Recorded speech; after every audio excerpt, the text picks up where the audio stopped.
where sports take center stage, four voices rise above the noise. Welcome to the Unfiltered Sports Podcast, where raw meets real, honesty has no off-season, and nothing gets sugar-coated. Hosted by Todd, Matty, Dominick, and Randy. It's your weekly dose of unapologetic truth, gut-busting comedy, and hard-hitting analysis. From recaps to pick'ems, no filters, no excuses, just sports the way it was meant to be. This is the Unfiltered Sports Podcast.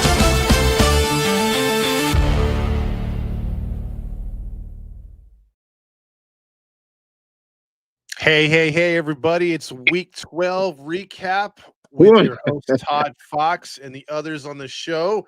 To my right, Matty Matt. How you doing? I'm doing real good. I'm coming.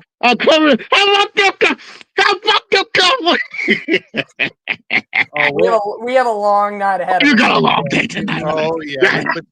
Between my losses, Matt's rambunctious attitude. Now to another smug character. How about Dominick Lorenz? What's up? Monday Night Football was fantastic. I get to come off the high less than 24 hours after the win, but welcome back, everybody, and glad to have you with us the Tuesday before Thanksgiving. There you That's go. right. And to Dominick's right is our Tennessee Titans aficionado, as he's got his podcast rolling if you're into Titans football. And that is Jackson, all the way live from, close to Nashville? Nashville, Tennessee. Yes, sir. Good to see you guys on the show. Thank you all for having me on. I'm about to talk some football. Even if the Titans got a loss on Sunday, it was still a good win. So we'll break that down as well. Happy early Thanksgiving, you guys. There you go. He's also a huge Angels fan. So just to give you a little background on Jackson, the producer to the stars will be joining us in the Pick'em segment. He is battling a huge toothache right now. So hopefully he feels Randy. better. Yeah, Yes, sir. Randy. Yes. Absolutely. If I battled through food poisoning last week, I know Randy's going to battle. He's stronger than I am at heart. There you go. So we're going to go right off the bat. What we like to do here, Jackson, real quick, is give you where we were right, where we were wrong. And I'll jump into that real quick. And I'll say where I was wrong. Geez, I picked what we call, Jackson, an island boy pick, where I'm the only one on an island that picked that particular team. I did it 5 times last week, and it bit me in the ass. And the one that got me the most was the Cleveland Browns. I picked the Raiders. I had faith in Geno, and we all know how that went. And where I was right with the Green Bay. Actually, no, I'm going to go with the Bears. I was right with the Bears because I called the Bears beating the Steelers with or without Aaron Rodgers. So, Matt, where were you right? Where were you wrong? Well, I'm going to go with where I was wrong. I picked the Colts to beat the Chiefs. I was winning for a few, for a length of those quarters, and then the fourth where I don't know what happened to the Colts, but I'll tell you where I definitely was right at. I was the only one that picked the Cowboys. And God dang it, I pulled it off. I ain't gonna lie, I was nervous, but I was right on that one. All right, Dom, what about you? Man, oh man, I think where I was wrong, we were all wrong. Thursday night football, how Buffalo got shut down by the Houston Texans. That defense right now of Houston is nothing to mess with at this point. I could have said the New Orleans Saints were screwing me yet again, but I'll leave the Saints. They already have enough troubles as it is. So I'll give this one. You and me both, Dom. Where I was right in this case scenario, well, I was right a lot of places this week, even though I came second into Matt, foreshadowing. I'm going to take the easy route on this one. My 49ers. Let's go. It was not the best and cleanest of Monday Night Football games, but a win is a win. 8-4 with all of the travesty. We're surviving and thriving. All right, how about you, Jackson? Where were you right? Where were you wrong? Because I know you made some picks. Yeah, I was right on the Ravens getting a win over the Jets. I know Randy's going to be a little bit upset about that. Lamar Jackson looks great. The Ravens are starting to click right now. They're 6-5, and they're starting to heat up. I'm happy about that team. What was wrong? I was wrong on the Colts. As AFC South, I thought the Colts were going to take care of business. The Chiefs are one of the hottest teams now in the wintertime. I was totally wrong about them. And I was also wrong on the Browns and the Raiders, with Shadur Sanders getting the win on the road against Geno Smith. The Browns, best team in the league. Browns are one of the best defenses in the league. So. Oh yeah, we'll talk about the media darling that is Shador and the greatest offensive line of all time, the Las Vegas Raiders. With that being said, hold on, the Titans one is worse, Todd. So Titans one is bad too. So I gotta give credit to that. Well, yeah, at least Cam tries to run away and tries to get rid of the ball. Gino just takes a sack. So with that being said, it's better. It's better than the Levis bad interception 2 years ago against Chicago. Oh yeah, that was pretty bad too. Dominic, let's jump into it. Let's give the standings where we're at. Who won the week for the fans? Here we go. Weekly viewer standings as I fill in for Randy, producer of the Stars right now. Hope I do well. Eric Ward getting the win this week with a near impeccable 12-2 record. Omar in a three-way tie for second. He, Paulo, and Coach Mateo at 11-3. And then Rob and Matt tied for fifth at the bottom at 10-4. A very successful week for the viewers, even though Matt gets the bottom cellar spot, the toilet bowl dweller, 10-4 based on the tie-breaking points. Do I want to skip the host? No, I'll be nice. You should. You should. Oh. Matt, 11-3. His losses were only the Bills, Colts, and Saints. And because of the tie, well, he probably would have won the tiebreaker with the low Monday Night Football. But because of his one-star rated Dallas Cowboys rallying from 21-0, 11-3, I myself finished 10-4. Randy battles back at 9-6, and then Mr. Island Boy 8-6 this week, and I think Randy's actually 9-7. Pardon me for the loss. If we're I think evening at 9-5 for Randy. 9-5 for Randy, 8-6 for Todd. So how does that equal out everywhere? Well, in the overall standings, Omar, the Mr. Eagles, okay, T-Mayor, 123-54. He only has about a 2-game lead above Coach Mateo, who was, according to the comments, on the sidelines on Monday Night Football last night for the Niners at 120-56. And you got Eric Ward in third, Mario in fourth, Matt in fifth, and Rob at the bottom at 111-61. And how does that factor in for us, truly the hosts? Well, you know who's got to be in first. It's the Dominator. Yes. 117-60. I've increased my lead over Todd to 4 games at 113-64. How in the hell, after the first 6 weeks of the year, Matty Matt has backed himself up into the bronze medal position? 105-72. Good for Matty. And Yeah, then Randy, boy, oh boy, Randy, he's falling off the curve a little bit, but there's still time in this regular season. 103-74. Who will be the leader? Who's trying to go for back-to-back? And essentially, who is going to be the weekly winners overall? Because if we're doing the comparison, so let's show it again. Omar at 123, Dom at 117. So right then and there, right now, Omar, in all of us combined, he has the massive lead by 6 at the end of the day. So, Omar, you're doing a fantastic job. Just like your Eagles this week, you need to start losing. Yeah, definitely. I agree with you on that one, Dom. We got to beat the viewers, number one, and then number 2, I got to catch freaking Dominic, dude.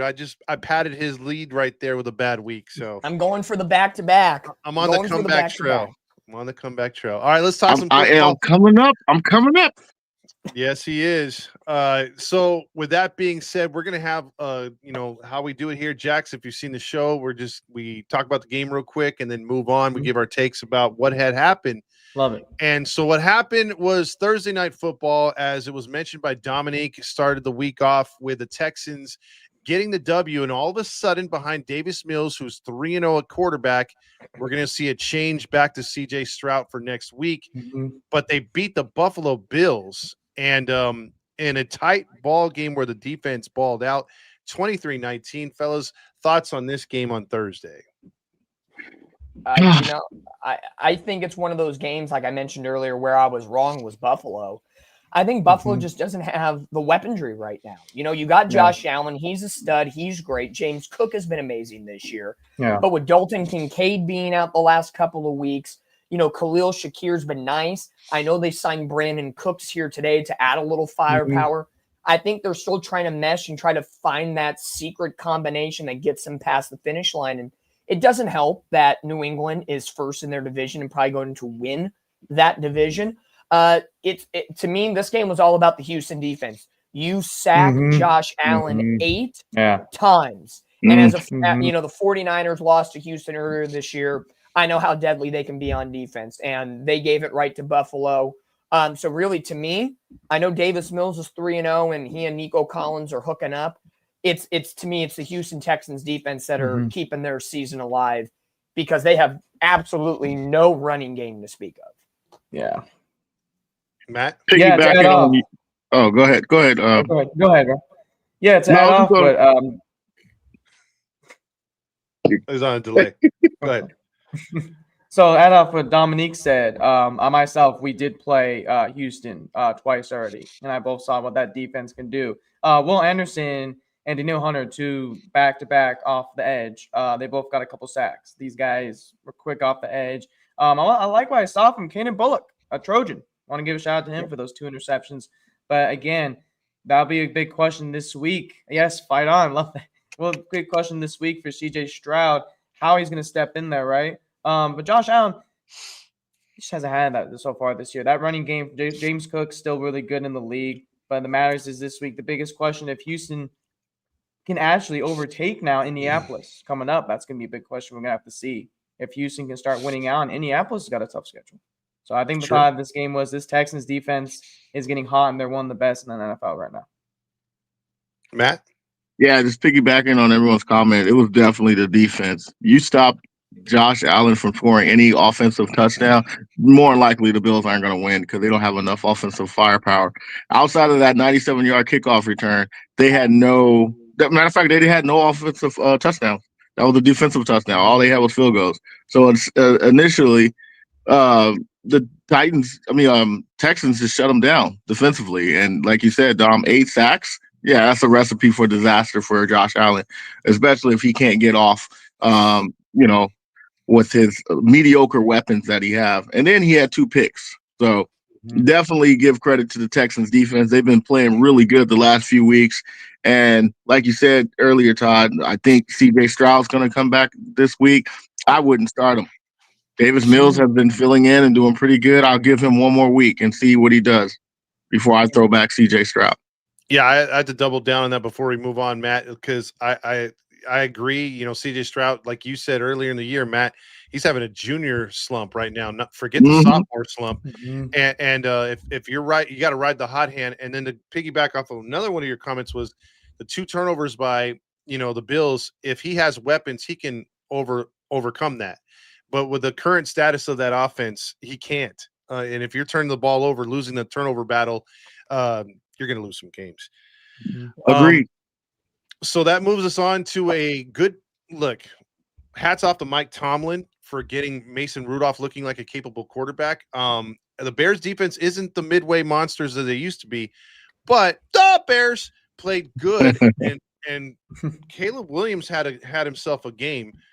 And this game was back and forth. 3 touchdowns for Caleb Williams. And Buffalo, listen, shout out to Mario, huge Bears fan. This is probably the best I've seen the Bears in quite some time. They have now won 8 out of 9, guys. This is me. It might be an unpopular opinion. We love Mario, and we love, he loves his Bears. There's something deep in my being that says this Bears team is fraudulent. Don't be so disrespectful, Dom. No, I mean this in a sense, and I know everybody talks about who are they playing and have they beat anybody competitively. Let's tell the tape. They beat the Steelers, who looked defensively better than they've been, so I'll give them that. They beat Minnesota, who's nothing to speak of with J.J. McCarthy. They beat the Giants, who had Jackson Dart in that game before he got the concussion, and the Giants are kind of messed up. They beat the Bengals, who had Joe Flacco, high-scoring game. They lost to the Ravens.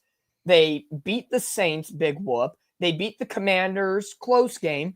beat the Raiders, close game. Sorry, Matty, they beat the Cowboys, which nowadays I think the Cowboys could be more competitive. They got trounced by the Lions 52-21, and then they lost to the Vikings on opening night. To me, it's a very mediocre schedule that they've taken advantage of. But in fairness, they are playing well on both sides of the football, and you can't play down to your opponents, and they're not falling into the traps. Final 5 games of the season now. This is the make it or break it. Eagles, Packers twice, Cleveland, and Detroit. That's a gauntlet. One for sure win. Yeah. I would agree. I would say, trust me, if all goes right on paper and 3 of those 5 are divisional games, you can make it or you can break it. When we get into the pick'ems, I'll dive deeper into the Bears. But I want to know who this Bears team truly is against healthy, competitive competition. Right. That's my only thing. We'll find out. Jackson? Yeah, I mean, obviously, Caleb Williams, last time we saw 3 touchdowns. And added to your point, the Eagles next week are going to be facing Chicago or hot after losing to Dallas. So the Eagles are come out fired. And I think that's going to be the biggest test if we're going to see Chicago. If they lose this game, I don't see Chicago making the playoffs in the stretch. I don't see the Bears doing it. I don't see the Bears doing it. I think the Bears I don't think the Bears are going to do it. I think the Bears are going to get embarrassed in these last couple of games. I think you're facing a healthy 49ers defense, which is one of the best. It was really hot right now in the league. Obviously, you're going to get a win against Cleveland. I just don't see you being the Packers twice. You'll be lucky to get 1 win.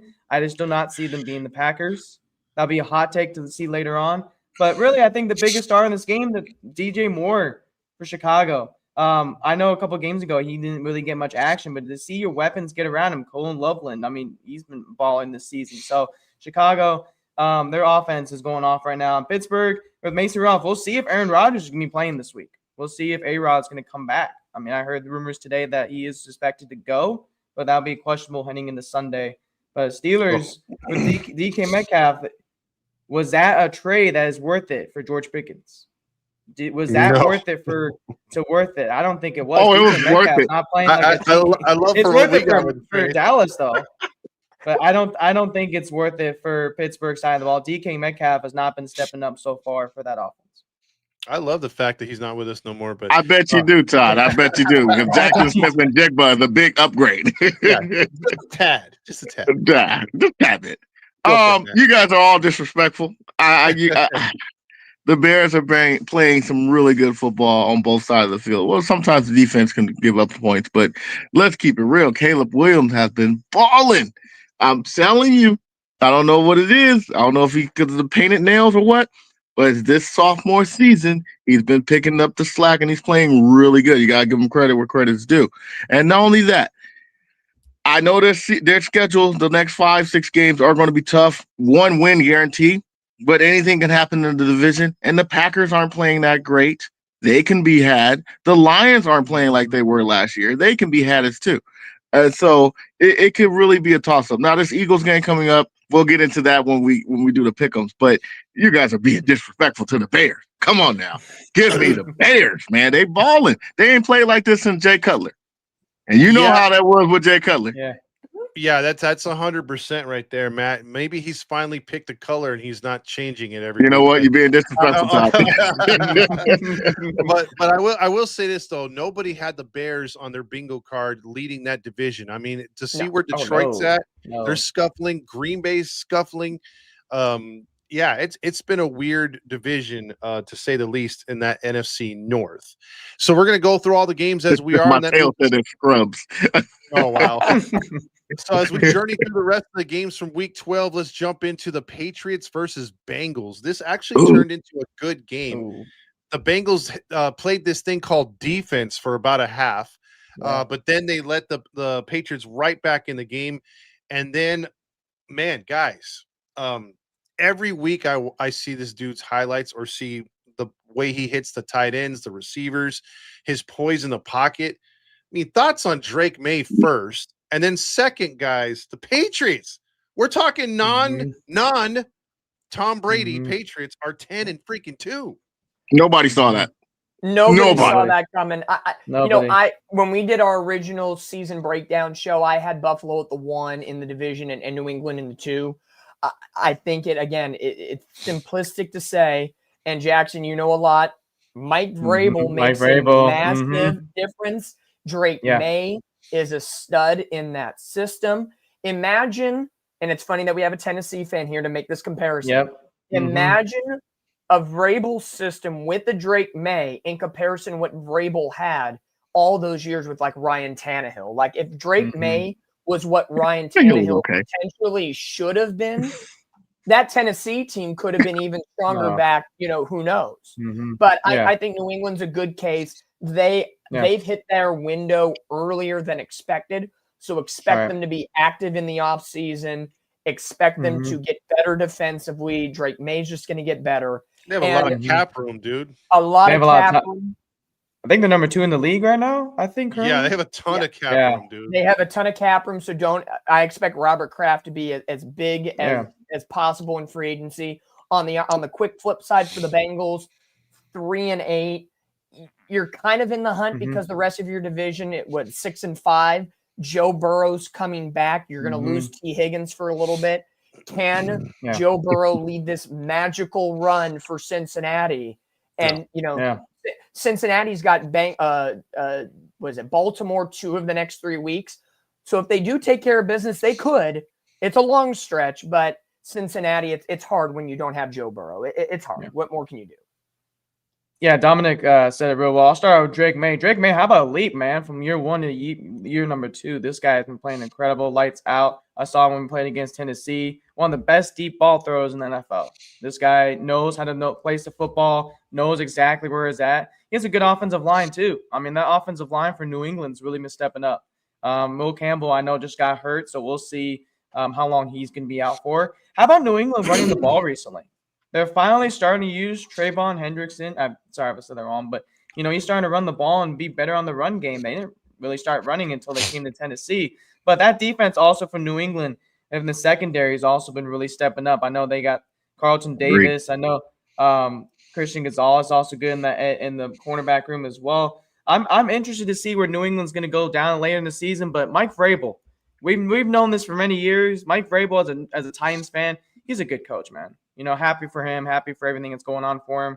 Josh McDaniels, how about him? I mean, teaching Drake May, his first year back of New England. So again, Cincinnati, you mentioned Dominic, they're going to be in that hunt. It'll be interesting to see what they can do on Thursday night and see if they can maybe salvage against the Ravens. We'll see. With Joe Burrow coming back, we know Jamar's coming back, so that'll be a big weapon for Joe Burrow. I believe, if I'm not 100% correct, that T. Higgins will be out. Yeah. So that's going to be a big loss for Cincinnati's offense. I'm excited what this Patriots team could do. They're top in the AFC. They're number 1 right now. I think they'll go a long way this season, but nobody expects them to be at the top of the AFC right now. Yeah. Correct. Matt? Yeah. Well, I got to give credit to Randy. He did pick them to do really good this year. So Randy kind of foresaw it. But this is a prime example of playing down to your opponent. I think the Patriots took him lightly in the beginning, and the Bengals took advantage of the, way they were playing. And then later on, the Patriots stepped it up and did their thing. I will admit, Drake May, man, MVP candidate for sure, especially with the less weapons he have.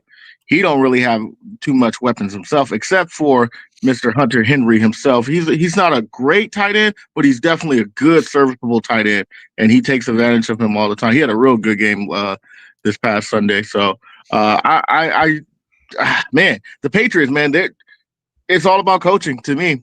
If it wasn't for Vrabel, they wouldn't be 10-2 for sure, 100%. I don't think they'll be 10-2 without the coaching. So you got to give credit where credit is due, and it's just the Patriots way. Tom Brady thrives in that system, and looks like Drake May is going to take over that mantle. So give credit to the Patriots. Yeah, I mean, again, this is going to be a fun team to see where they go, and then also, we're going to be hearing that. The lighthouse and all that stuff, the horn that they play over there, ship horn, because they might have home field advantage. Yep. So it might have a lot of New England games there in the postseason. Now, moving on, Jackson, we talked about this in our preseason pick'ems as far as teams to watch and whatnot. We did have an honorable mention for the Giants. We thought all of us agreed on the panel that they would win somewhere between 6 and 8 games at max, but they would be a very tough out in some of these games. Now, obviously, they've had a lot of injuries, but in this game against the Detroit Lions, Detroit had to try really hard. Yeah. Including going to overtime to get the win against Mr. Eda W. He's looking very good for the Giants, man. Yeah. Good. He is. Number one, are the Giants the best 2-10 team? Number two, are the Lions? Is it really is time to press the panic button? And will number three, Eda W, get another job next year as a starter or at least a backup? Looking at the numbers, so teams with 2 wins right now: Giants, Jets, Saints, Raiders. Yeah, I think the Giants are the best. I agree. No question. No question. I think, we've talked about it before. To lose Dart for a concussion, and especially Scattaboo and Neighbors with season-ending injuries, if all 3 of those guys were healthy, I'm not saying they're playoff bound, but they're going to keep it competitive every way. And props to Jameis Winston for doing what he's got to do. He might be crazy in the head and get all the marketing polls and everything, but he showed out against a very good team in Detroit. I will say at the end of the day, if I'm Detroit, I'm pressing the panic button a little bit at this point. Me too. The Bears are 8-3. The Packers have the same amount of wins you do at this point. And if the playoffs began today, Detroit is on the outside looking in and coming off of the season where you got bounced in the first round of the playoffs from the Commanders, who no one thought were even playoff eligible last season. They need to be playing better. I know they lost Sam Laporta for the rest of the season with his back injury, so they're down a tight end. Right now, this seems to be an offense that is driven around Gibbs and Amon-Ra St. Brown. Totally understandable. Again, I've said it multiple times now. Their defense, to me, is missing something, and it's in that linebacker and it's in that secondary position. Without them addressing that, they're not going to get too far. I honestly think if the Bears don't squander, I think the Bears will only win 1 or 2 games the rest of the way. The Lions have to take advantage of some situations. I think at this moment, without looking and comparing all 3 schedules, Lions, Packers, and Bears. Oh my. I think it's without looking on the initial shock of it all, I would say the Lions and Packers get in and the Bears just miss. But again, I haven't seen who Detroit has to play. I'll look at it here as you guys kind of continue talking. Go for it, Jackson. Yeah, I was going to bring up that schedule. I got pulled up right here too. I was going to bring that up as well in just a moment. Do you remember Gibbs, like you said, Amon-Ra St. Brown, the 2 biggest pieces on that offense? It's interesting because if we wouldn't be talking about that if Detroit beat Philly. Like last week, that's really questionable. Dan Campbell is now taking over play calls. Obviously he has some questionable calls there on 4th down. I think guys, we'll talk about it mostly later, but I think this is the game to determine this is the most important game for the Lions this season as of right now to determine where they're going to go. Obviously Chicago or Green Bay, and they're right in the division. So it matters right now if the Lions do get this win, they'll be back in the hunt. They have a short week. They got to turn things around quickly. That defense has got to figure out a way how to step up against Green Bay Packers with Jordan Love, who then kind of had a shaky year. So they played Cowboys the week after that, and it's the Rams, which we know Matthew Stafford is an MVP candidate. So the Rams also need another tough matchup, and it's back home against the Steelers, and you face J.J. McCarthy, and you face Caleb Williams at Chicago to end the year. But it'll be interesting to see where Detroit heads from here and see if they can get a win on Thanksgiving. That'd be tough.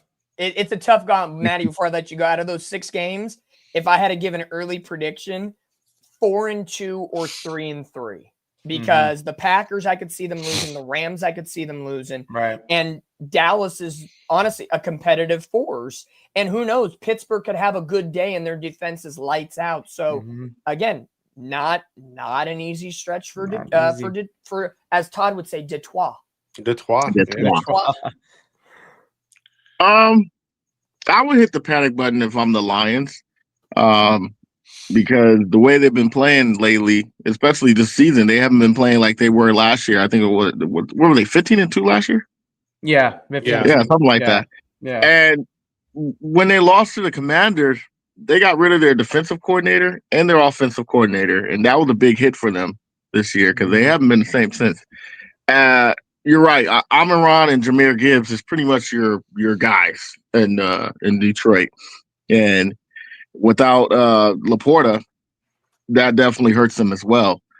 But give the Giants credit; they were scrappy, they were fighting, and no one thought they would be competitive against the Lions. And to answer your question, Todd, about Jameis Winston, does he get a starting job? I don't think so. I don't think he's playing that great to get a starting position, but I would definitely pick him up to be a backup quarterback for sure.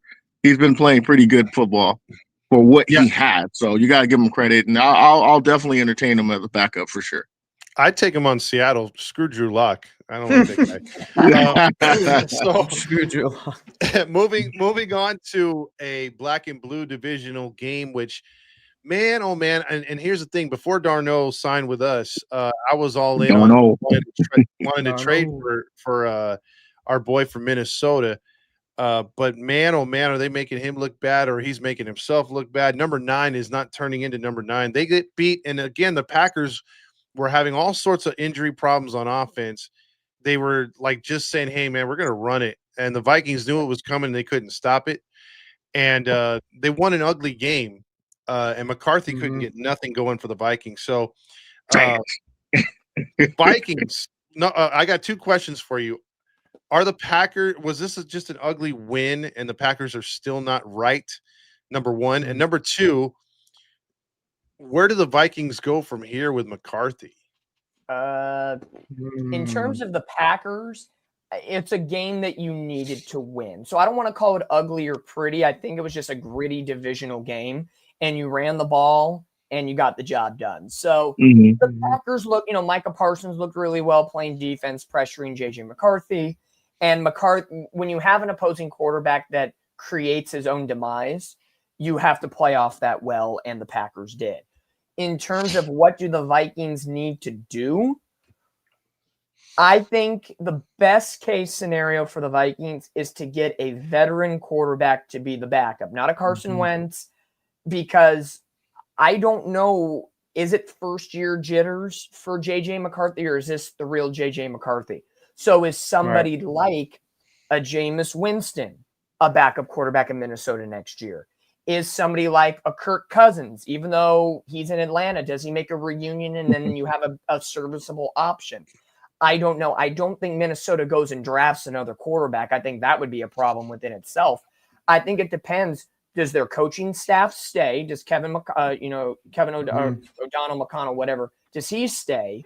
And where is the next direction of this team? For the thought to kind of encapsulate the whole conversation in terms of the Packers, we looked at the Lions schedule. This is the Packers schedule.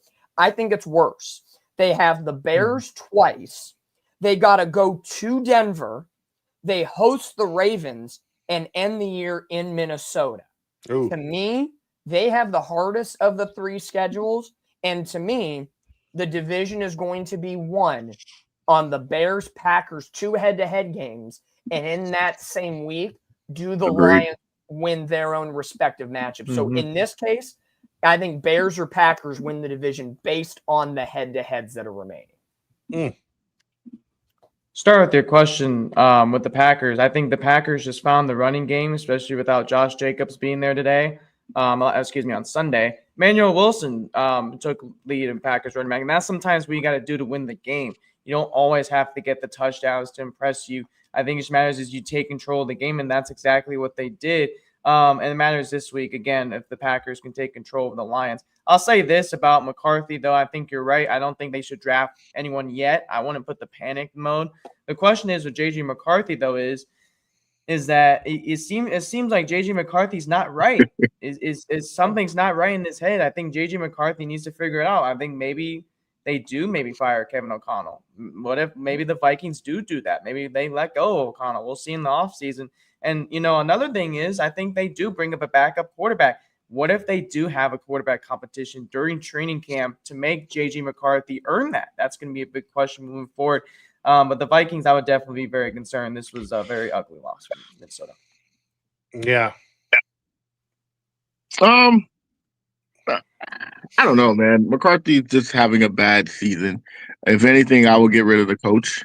And definitely don't draft another quarterback. I'm with you, Dom. That would definitely rattle some things if you draft another quarterback.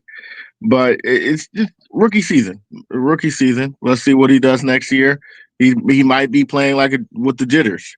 So this was definitely a game that Packers needed to win. So it was definitely I wouldn't say it was a must win, but they needed this win to stay alive for sure.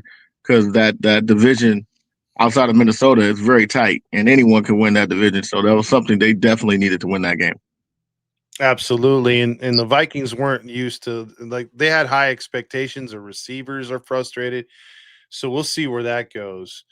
Now we're going to move on to a game that featured touchdown Titans right there. Jackson, touchdown Titans. Seahawks improved to 8-3 in that tough NFC West. The Titans are, a competitive 1-10 for all things considered. You got to admit, Todd, you was nervous. Well, I did get nervous because I was nervous. Yeah, but he was. The first half, JSN, what more can I say about him? Yeah. Are we missing Tyler Lockett? No. Are we missing DK Metcalf? Hell no. Yes. No. This dude could break Megatron's record in 16 games, not the 17. We'll see, because he's on pace. With that being said, Seattle got out to a really good start, but they didn't look right all game defensively. And then as soon as they got that kick return, and then it just seemed to wake up Cam Ward, and he was getting out of tackles. When the line would break down, they were just making plays, dude. So this game got uncomfortably close at the end, but the Seahawks pull it out. Last week, Todd, you said if Seattle doesn't murder Tennessee, you're going to be pissed off. Yeah. And this one, and honestly, looking at the back and forth of this game, there were a couple turnovers on downs for Tennessee that if they had converted, maybe a touchdown, maybe a field goal, and it's a completely different ballgame at this point. Right. To me, I think Seattle let their foot off the gas a little bit, and 100%. Tennessee took advantage of that. Yeah, 100%. As a Niner fan, and I'm not poo-pooing on Seattle because they're a division rival, I'm trying to be as optimistic or perspective as possible in this breakdown. Watch what you say, Dom. Your nose is growing. I know. To me, Seattle is still a very one-dimensional offense. They still have not found that remedy with the running back core. I'm sorry, Kenneth Walker, Charbonnet, you have two talented running backs, and I still feel they have not found that secret sauce that truly balances what Njigba has given. Because I will admit, I have JSN on multiple fantasy teams. I'm loving that this year as much as he's a Seahawk. He's doing things that wide receivers have not done in a long time, and Sam Darnold is getting it done. You have Cooper Kupp and Shaheed that they brought in on a trade. Who's Kupp? I know Shaheed. Cooper Kupp. You put some respect on that man's name, Kupp. Last time I saw Cooper Kupp, he was like on a milk bottle. He's been on a milk bottle all season. Regardless, you have two other wide receivers that aren't getting as utilized, like even some of the backup tight ends. I think for Seattle to really get to that massively next level, if they somehow, if it's in the offseason or whatever, get that nice, legit complementary wide receiver two-piece to pair with Njigba, and then find the secret sauce of that running game, then that offense becomes deadly because of JSN. So I would just say it was a game that you win, you get it done against Tennessee. They just got to, I think, clean more things up and even things more out because their defense is very good. Is very good. Absolutely. Yeah. I'm actually happy about that we lost, actually. I think this is one of the most competitive games we saw of Cam Ward this year. Someone call me. I think, number one, I think the Titans, what they're looking for right now heading into the rest of the offseason, heading into next year when we're going to hire somebody, is the consistency from Cam Ward week by week. Obviously, Calvin Ridley with the broken fibula the week before, and Alec Iamander with the injury. So you brought up Restrepo, and just to see him and Restrepo get that finally connection just felt great. Especially it was later in the game. I love to see that as well. Cam Ward actually was running out of the pocket. I think this is the thing that I was talking about all year on the show. He did not move. And Dan Moore and J.C. Latham on the blind side have been struggling protecting Cam. And I think that Cam Ward did a nice job moving outside of the pocket, left and right, utilizing his receivers. Gunnar Helm, rookie from Texas, had 6 catches for 51 yards. And that's a guy I'm talking about all year. And Seymour DK has had a credible year, both as a punt returner, as a backup receiver. I love Seymour DK. That guy has been unbelievable this year. I think the thing is the Tennessee Titans are going to have to figure out running the ball. The Titans have been struggling running the ball. They can't run it with Tony Pollard or Tyjae Spears. The question is, heading to the offseason for me, is if Tony Pollard's going to be a Titan in 2026. I don't think Pollard's going to be here. I don't think the Titans want to keep him around. And I think now the biggest question is that you're probably going to have to get a running back. I think Seattle did a good job as that. I think we did a better job on third down. I think the Titans, I've been saying it, third down's been a big, big problem. And shout out to Sam Darnold for Seattle. I think Sam Darnold played well. JSN, it was fun to watch JSN for Seattle. I think that guy did really well. There was one play against Hooker where on the safety side, it should have had a 2-safety split, but JSN just ran right by him for that touchdown, and the guys started off well. But I definitely think Tennessee needs to stop the run game for Seattle. But obviously, like you said, Dominic, I think they need to use their weapons heading into the playoffs. I think Seattle needs to start using Cooper Kupp, Arroyo, Shaheed. I think you guys need to start using those guys to make a deep run. And I love Seattle heading into the playoffs. I think Tennessee really played competitive, and I'm very glad that even if we lost, it was competitive. So I love that win. I love that loss. All right. There you go, Matt. I'll be quick because I know this is your team and you want to spend time on this. I will say this. Dom does make a good point. Seattle does seem one-dimensional offensively because obviously JSN is your guy. Outside of that, Cooper Kupp is not being productive. And your other wideout, I forgot who's your other wideout, but he's not being productive. Horton, yeah, there you go. Walker and Charbonnet, obviously, the two running back duo. Outside of that, offensively, what else you use? So I'll give you credit on that, Dom. But still, Sam Darnold's been balling out of his mind this year, and it wasn't a fluke season that he had last year in Minnesota. So give that man credit. Tennessee, give them credit for staying in the fight. I know it was an early lead for you guys, Todd. I think you guys were up 26-3 at one point, or 24-3. No, we're up 23-3. 30-10 at one point. Yeah. It ended up being 30-10. And you get, like Dom said, you let your foot off that neck. You put a stomp on it and kill them. And they came back. So give Tennessee credit. A expected win for Seattle. So good win. The defense is still good. They did give up some 20 unanswered points, so we can work on that. The floor is yours, Todd. I was just gonna say they had some guys sitting. So they had some injuries on defense. But yeah, I agree. They're really throwing when Horton was a 5th round pick and he balled out so far, but he's been hurt. They haven't gotten Shaheed to get that kind of cohesiveness with Darno, and so he hasn't hit him. So it's just like JSN or Barner right now, and they're really not going to the screens with Charbonnet or Walker. So I think the offensive line I'm really impressed with. They've done a good job of keeping them upright, but they're just he's got to hit other targets because JSN is going to be quadruple team come playoff time if they can't get somebody else. And I'm just going to say it before we move on. Cooper Kupp sucks. Worst signing. Stop it. You know how many people lined up for Cooper Kupp to get him as a free agent? You should be thankful you got Cooper Kupp. I think we were the only dumbasses to offer him a contract. Hey, man. God. So anyway. Hey, Mateo had a question for you, Todd. Well, he could ask it. I'll address it. Okay. Moving on, we got the Colts at Chiefs. This was dubbed as the game where the Colts were supposed to knock the Chiefs out and finally put a death nail in them. Instead, it has regenerized the Chiefs as they are now 6-5. The Colts are 8-3. They fall back a game and now 2 games back of New England in all actuality. So did the Colts blow this one or are the Chiefs still alive? That's the question.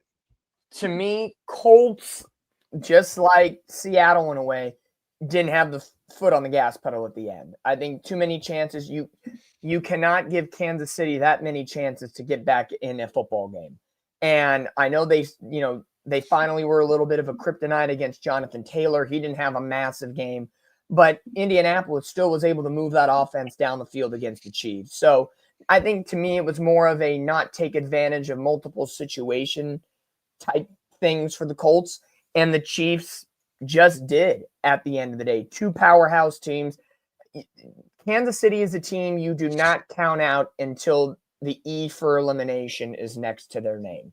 And I know Denver's been good and the Chargers are good in that division, but relatively speaking, Buffalo's in a wild card spot and they have 7 wins.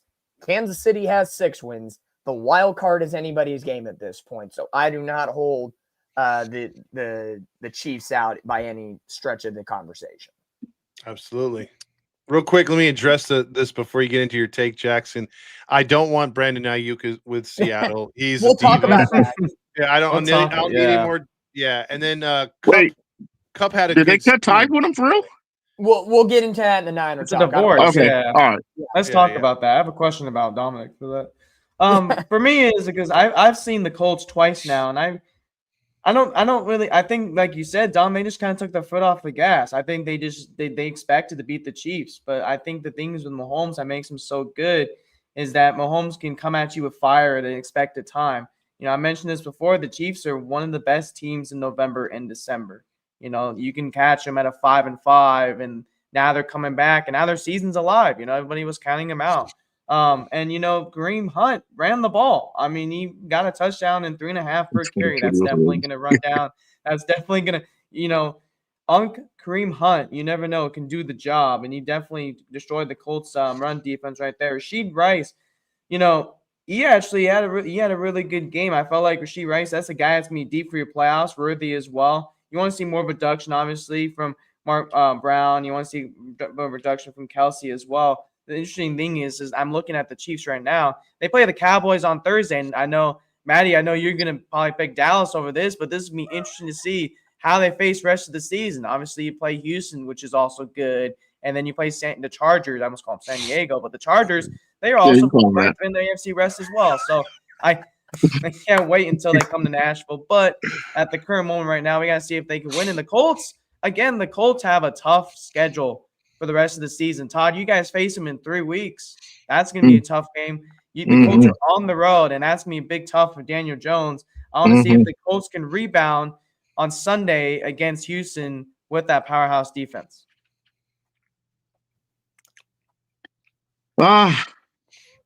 Disappointing loss for the Colts. I really do think I think it was a little bit of both. Took their foot off the gas for sure, but also the Chiefs are playing for the playoffs.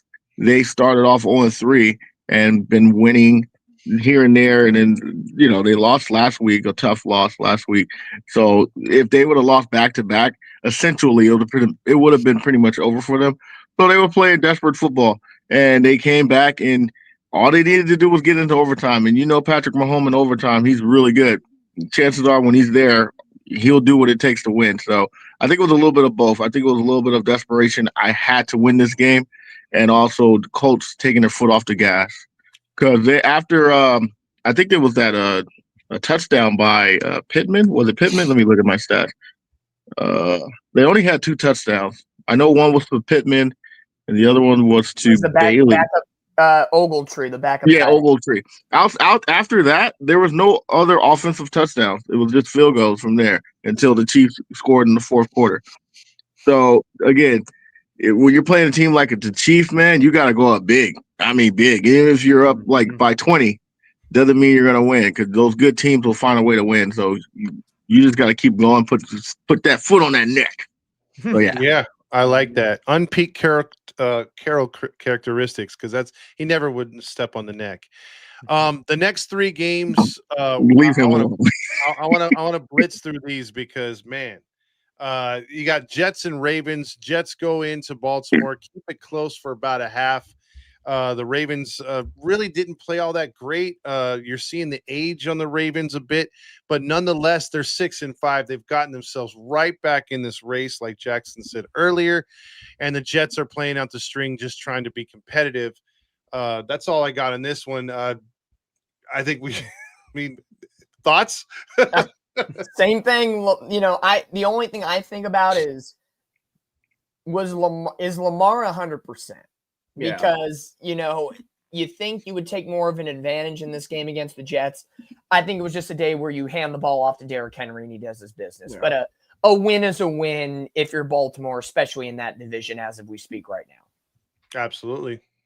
Yeah, to Dominick's comment, I looked up earlier. Lamar Jackson, it was a full practice. He did not practice yesterday. He was a full practice today, and he's expected to be good to go for Thursday night. Yeah, I mean, like you said, I mean, I think the Ravens are aging a little bit. You know, Derrick Henry getting the ball on the ground for 2 touchdowns. But how about Tyrod Taylor? I mean, this is going to be a question for the offseason for the Jets. And I know Randy, if he wants to answer this as well later on, is it time to move on from Justin Fields after one season? You know, that's going to be the biggest thing. Tyrod Taylor looked better in this one game than Justin Fields has looked all year long. I know the Jets players are also frustrated. You know, they traded away 2 of their top defensive players. It was also good to see John Mechie get in there, get some good receiving for the Jets as well. I'm looking at this one now. He's playing really, really good. So and the question is now if the Ravens can keep contending for the AFC for that last playoff spot. We'll see. They got a couple of good matchups coming up, and we'll see if they can take care of it on Thursday night. Ravens, man, give them credit. They were 1-5 at one point, right? And they won 5 straight. Yep. Yeah. I think they want that. They want that division, and rightfully so. They deserve it because Pittsburgh should have taken advantage of that record, and they didn't. So, I mean, the Ravens played the Jets. There's nothing else to talk about. Yeah. You know what you're getting into when you go to the Jets. It's a tough environment right now. I think anybody that goes there is in a tough spot no matter what. Yeah, absolutely. Now we move on from that gem of a football game to the who gives a fuck game of the week, and that was the Browns at Raiders. Again, embarrassing fan attendance right there too. You had like a lot of Browns fans there, along with a lot of empty seats. There is no home field advantage in Vegas. And Geno Smith is Geno Smith.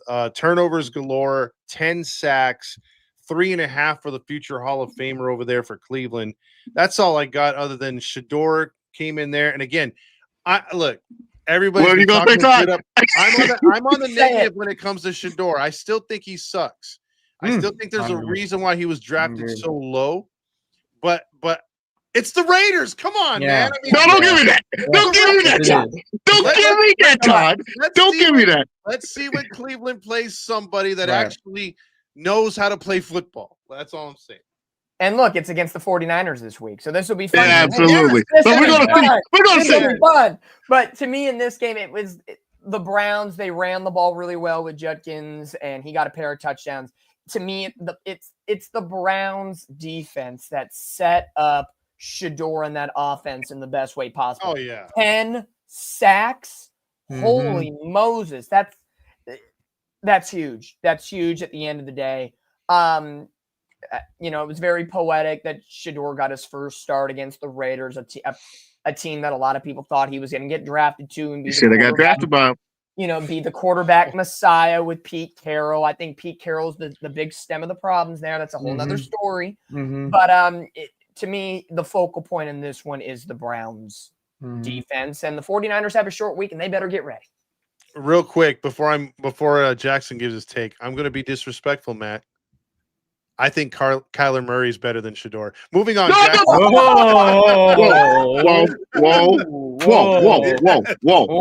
I love that. I'm getting Peter Griffin up in here. Whoa.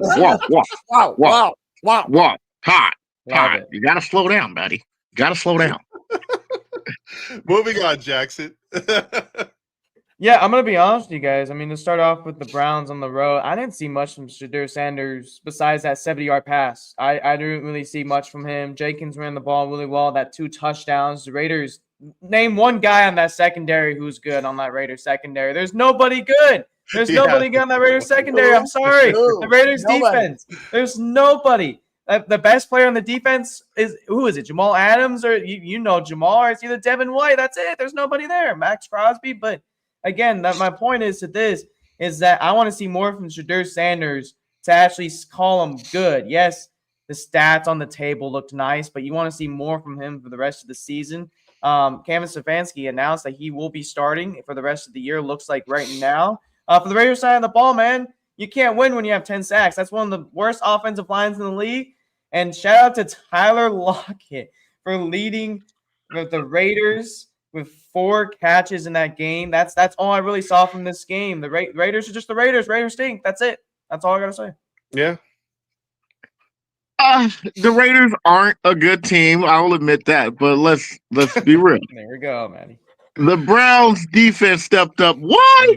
Because they got a quarterback they believe in. Oh, Let's keep it. Let's say that again. The Browns defense stepped up because they believe in their quarterback. Hey, what happened a couple of years ago, Todd? When Baker took over the Browns, I said, "Hey man, the Browns gonna be good."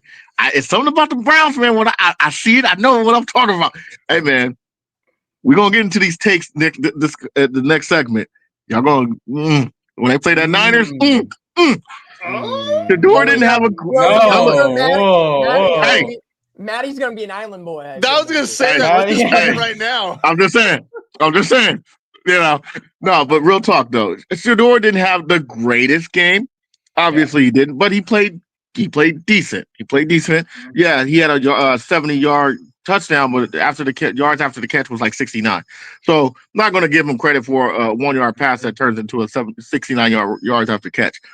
But he passed the ball. He gets credit for the touchdown. Let's see what he does against some defense, a real good team, and then we can do all the brash and talking and stuff. So I'm gonna keep it casual today. I'm happy he got a win. Okay. That's all I'm happy for. There we go. I'll put that in. We'll see about that box. I do want to say one thing though. In a couple weeks, y'all in the chat being very disrespectful. Yeah. What are you saying, Jackson? Cam Ward, Shedeur Sanders in a few weeks? Yeah, a few weeks on the road. We go to Cleveland. That'll be an interesting matchup. That will be. I think Cleveland's calling card on defense, like we talked about their defense being good, it's their upfront pressure that their defense creates. Right. You know, their secondary is fine and their linebackers are fine. It's Myles Garrett and that upfront pressure defense. Yeah. That's what makes that Browns defense good. And for all the old hats out there, Myles Garrett is our generation's Reggie White. And that guy's phenomenal.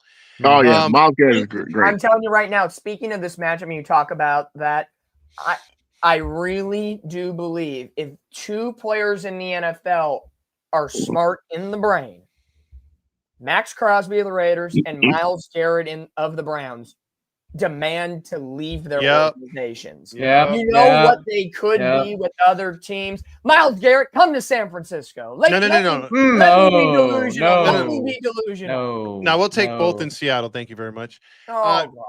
Jaguars and Cardinals, another stinker.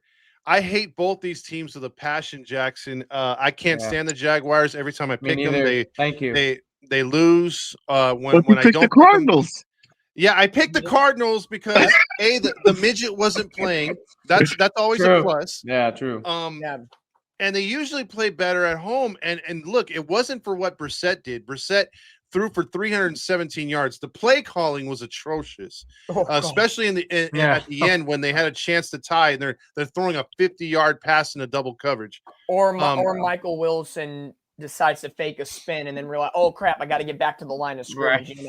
10 seconds off the clock right there. Yeah, absolutely. So, and then just figures a WNBA quarterback actually has a good game. But the Jaguars stay in it. What if he cuts his hair? Is he still a WNBA quarterback? Yeah. He's literally what's his name? Fabio? No, the blonde dude from Remember the Titans. I should know Sunshine. He's Sunshine. Sunshine. Sunshine. Thank you. But that's a good one. That's a good one. You remember Sunshine was a switch hitter, so maybe he is as well. Either way, Jaguars stay in it, dude. They're only a game back of the Colts. Yeah. That division's gotten really close. And the Cardinals are the Cardinals. I mean, we don't even care. But any thoughts on this game? Because I don't have much on this one. The only thing I have is the drastic difference in defense for Jacksonville this season. The first 5 weeks, they were the best defense in the NFL. And now they're giving up points of Palooza and late comebacks. So if Jacksonville wants to be successful, that division is still winnable because the Colts have lost a few and Houston and Jacksonville are still kind of sniffing around. Their defense has to improve more so than anything else. That's my only take. Agreed. You know, if we lose to the Jags this weekend, they'll be right back in the playoff race. So the Jags will actually take the division if Indianapolis loses this week. And I'll say this though, because these are what we'll be facing next week. Lawrence is overrated. I'm just gonna say this first and foremost. Yeah. Overrated. I honestly I'll talk about this. Like, I have the Titans winning against Jacksonville this week, and I just do not see anything from Trevor Lawrence. I don't see anything special from him. Obviously lose Travis Hunter, right? That's a big issue for Jacksonville's offense this year. I'm excited to see if the Titans can contain him. I mean, Braxton Strange got on the offense. ETN is only the biggest concerning, but man, in Arizona, man, that defense, man, they left that game in the overtime, and they should have taken advantage of that. So, yeah, we'll see what happens this week in Tennessee. There you go. We'll kind of give us a precursor to your pick, but now we'll move on to Matt's team, and he's going to get the floor on this one. Oh, boy. Now, I will say this as he's starting to gloat before I even throw it over to him. Dude, I gave the Cowboys no credit in this game, first off. And when they were down 21-0, I gave them even less. You know what I mean? Like, they owed me credit. But man, oh man, the defense stepped up, and the second half was all boys. Thoughts on this one, dude? I have to admit, dude, this was an impressive win. Yeah, I would say, because we'll give Matty the floor at the end of the day for this one. Dallas's offense is potent. George Pickens looks very good. Thank you, Pittsburgh. CeeDee Lamb has kind of fallen off a little bit, but I think that's just the balancing act between Pickens and Lamb. Honestly, at the end of the day, 100%, the Eagles fumbled the bag on this one. You have a 21-0 lead against a divisional rival. You have shut them down in their house early and often, and you just blow it. Bad special teams, just literally fumbled the bag. Barkley fumble, special teams fumble. So you kind of created your own mess in that case. Maybe, the betting odds in Vegas knew something that we didn't know, and they told Matty about it. But, good. Maybe. At the end of the day, good win for the Cowboys. They keep sniffing around in the NFC playoff picture. Man, I agree, man. I mean, obviously, good for Matty. I mean, I remember Matty was over the world. He probably was a little bit too happy. He was rubbed in a little bit of the little face. But again, I credited Dallas in the show. I was like, how about Williams on that defensive line, man, for Dallas? How about that run defense has been so much better for Dallas? I mean, especially after the trade deadline, you stopped Saquon Barkley. How about that? And you know what? The biggest question for the Eagles now heading in the offseason is, you guys only just going to run the ball. Well, A.J. Brown's going to want to get a trade out of there pretty soon. He does not want to be there in Philly. That locker room is in very questionable right now, especially in that leadership. I know a lot of people are calling out Nick Sirianni's head, after this week, but Dallas took care of business. I think Philly just gave him the game. That's all I was going to say. I think Philly just gave Dallas the game, and now Dallas is right back in the ring of things. Matt? Well, Here we go. I will admit, when we were down 21-0, I ain't gonna lie, I was like, yo, this ain't good. This ain't good. Unless we turn it around in the second half, it's over. We gave up a lot of plays. We gave up a lot of we were beating ourselves in the first half. We gave up a fumble, punt, 3 and outs, turnovers, and the Eagles took advantage of it, which you're supposed to do. Then we even got a penalty on a block punt whatever. That right there is a recipe for disaster, because you don't give your defense any time to rest. And the Eagles did what they're supposed to do, take advantage of that, and they scored on those opportunities. Can't say nothing about that. Can't take away from that. But when we actually played and scored and actually took time to develop plays, our defense stepped up. And stepped up they did. They shut them down, man. 21 points, and that was it. Zeros, donuts for 3 straight quarters, because all their points came in the first. Look, man, A.J. Brown was balling. The first quarter, he was doing good. So whatever A.J. Brown is saying, it must be true. We shut down Saquon. That was beautiful, because we couldn't have one person, the receivers and Jalen Hurts, kill us, and then Saquon kill us. We had to stop somebody. And Jalen was killing us. But I got to credit the defense. We shut that offensive juggernaut down in that game, and Dak Prescott took over. Dak Prescott, baby. That's my quarterback. He was poised. He took advantage of the soft defense towards the end. And guess what? We came back on that and scored 24 unanswered, baby. That ain't luck. Okay, that ain't luck. That is art and determination. Coach Mateo, you know something about that. Don't be a hater. So I give my Cowboys credit because this is the type of game we would have lost 2-3 years ago easily. We wouldn't win this game. And give Schottenheimer some credit too. He's coaching this team really good. Hey, don't be doing that fart sound. Don't be disrespectful to me, son. Don't be so disrespectful. Exactly. But seriously, though, it was a good win. Very good win. I thought it was going to be bad in the first quarter, but we turned around, did really well. So credit to the Cowboys. I'll just say this: as far as the Eagles are concerned, it's pretty crazy how you've won pretty much your only Super Bowls under the two coaches that, you fired one after not giving him a long leash, which should have bought you some years. And then Nick Sirianni's been on the hot seat, including the Super Bowl year of last year. So something's going on in Philly. Team 20. I want to hear your comment on this. I just write it down. Do you think something's going on in that locker room between A.J. Brown and the rest of the players? You can write it down in their comments. So we can move on. Yeah, the only thing is winning. There could be. But however, as all teams say, winning can cure a lot of problems. 100%, 100%. But remember what I was saying earlier? Last week, I said the Eagles have been winning those games where it wasn't pretty. Against the Packers, they only had like 14 points or something like that. It wasn't pretty. Against the Lions, 14 points. It was really low. Wasn't pretty, but they were winning. So winning cures problems. This time they were up big and they lost. So people are blasting in that locker room. A.J. Brown cussing everybody out. He is. And from all things considered, a lot of people don't really like Jalen Hurts. It's coming out from multiple sources. Man, it's coming out. Yeah. That's why I want to see what Team Air 20 say. He looks like a dick. No offense, Team Air 20. He just does. Jalen Hurts? Yeah, he does. He looks like a dick. I don't know. He has a punchable face. I agree. He do have a punchable face, but I don't think he's a dick. That's not what I heard. I'm just saying. Moving on to a game that we'll talk very, very briefly about. And I'm sorry, Rob. Your Saints are 2-9, 1-5 at home. Falcons news fest of the week. Probably. Yeah, 24-10. This game did nothing for me. Kirk Cousins got you the win. So there you go.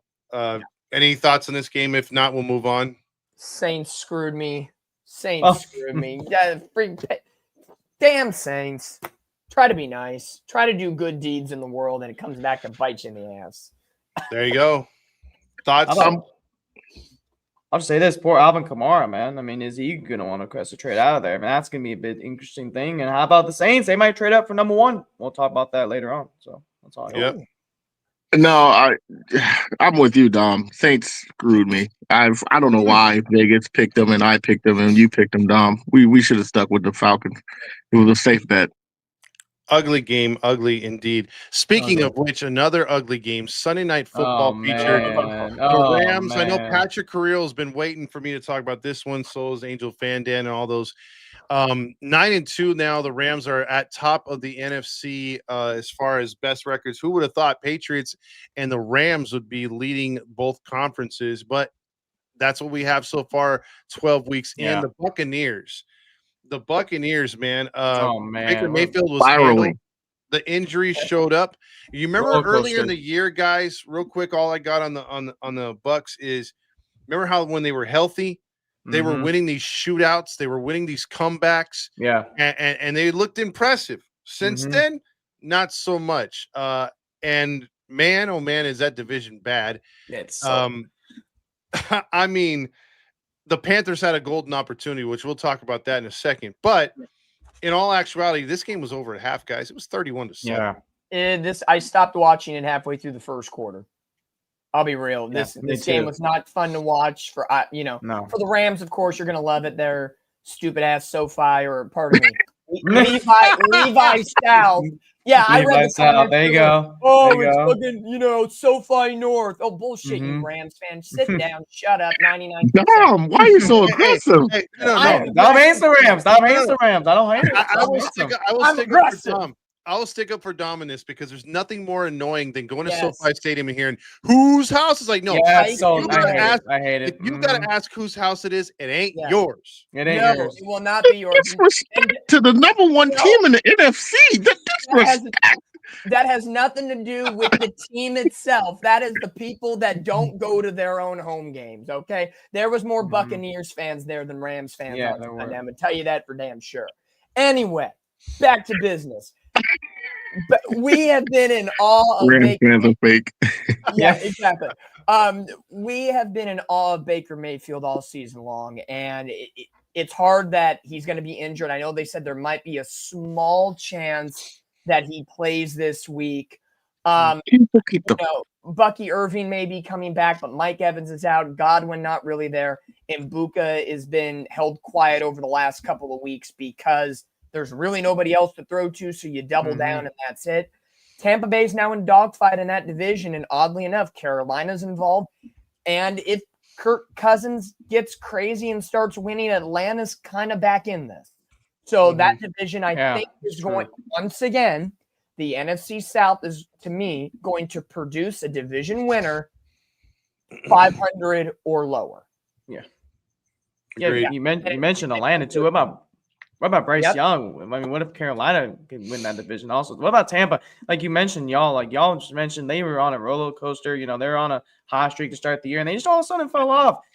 Baker Mayfield, I brought it up. Ian Rappaport has a low-grade sprain in his left shoulder. So they say it's a good news on the MRI front as of right now. We'll see if I doubt he's going to play against Arizona. I don't see him going in there. But my dad, when he was a huge Rams fan, he said, "I'm going to go sleep at halftime. This game's way over." But how about Matthew Stafford? MVP conversation. Devontae Adams going to the Rams. He said this is the probably best season he's had in the locker room and being around the guys in the first time. Puka in there I can as believe well. that. I really think this Rams team is going to go far. They got a couple tough games next. I mean, obviously they can take care of Carolina and Arizona. Detroit and Seattle are on their schedule next. And we'll see if the Rams can take care of them teams before going in the playoffs. Yep. Matt? I will say this. The Bucs are spiraling. They were at one point the number one team. Mm-hmm. What you call it? Baker Mayfield was an MVP candidate. And now they're all of a sudden they're 6-6. Yeah. Not good. Yes, they have had injuries. They did have injuries, but next man up mentality is what they say in the NFL. Yeah. And I will say this: you guys are right when it comes to the Rams stadium, because every road team pretty much blankets that stadium, and all you see is whatever color the road team is. So I'll give you that. But the Rams this year have been playing some really good football on both sides of the field, offensively and defensively, and they deserve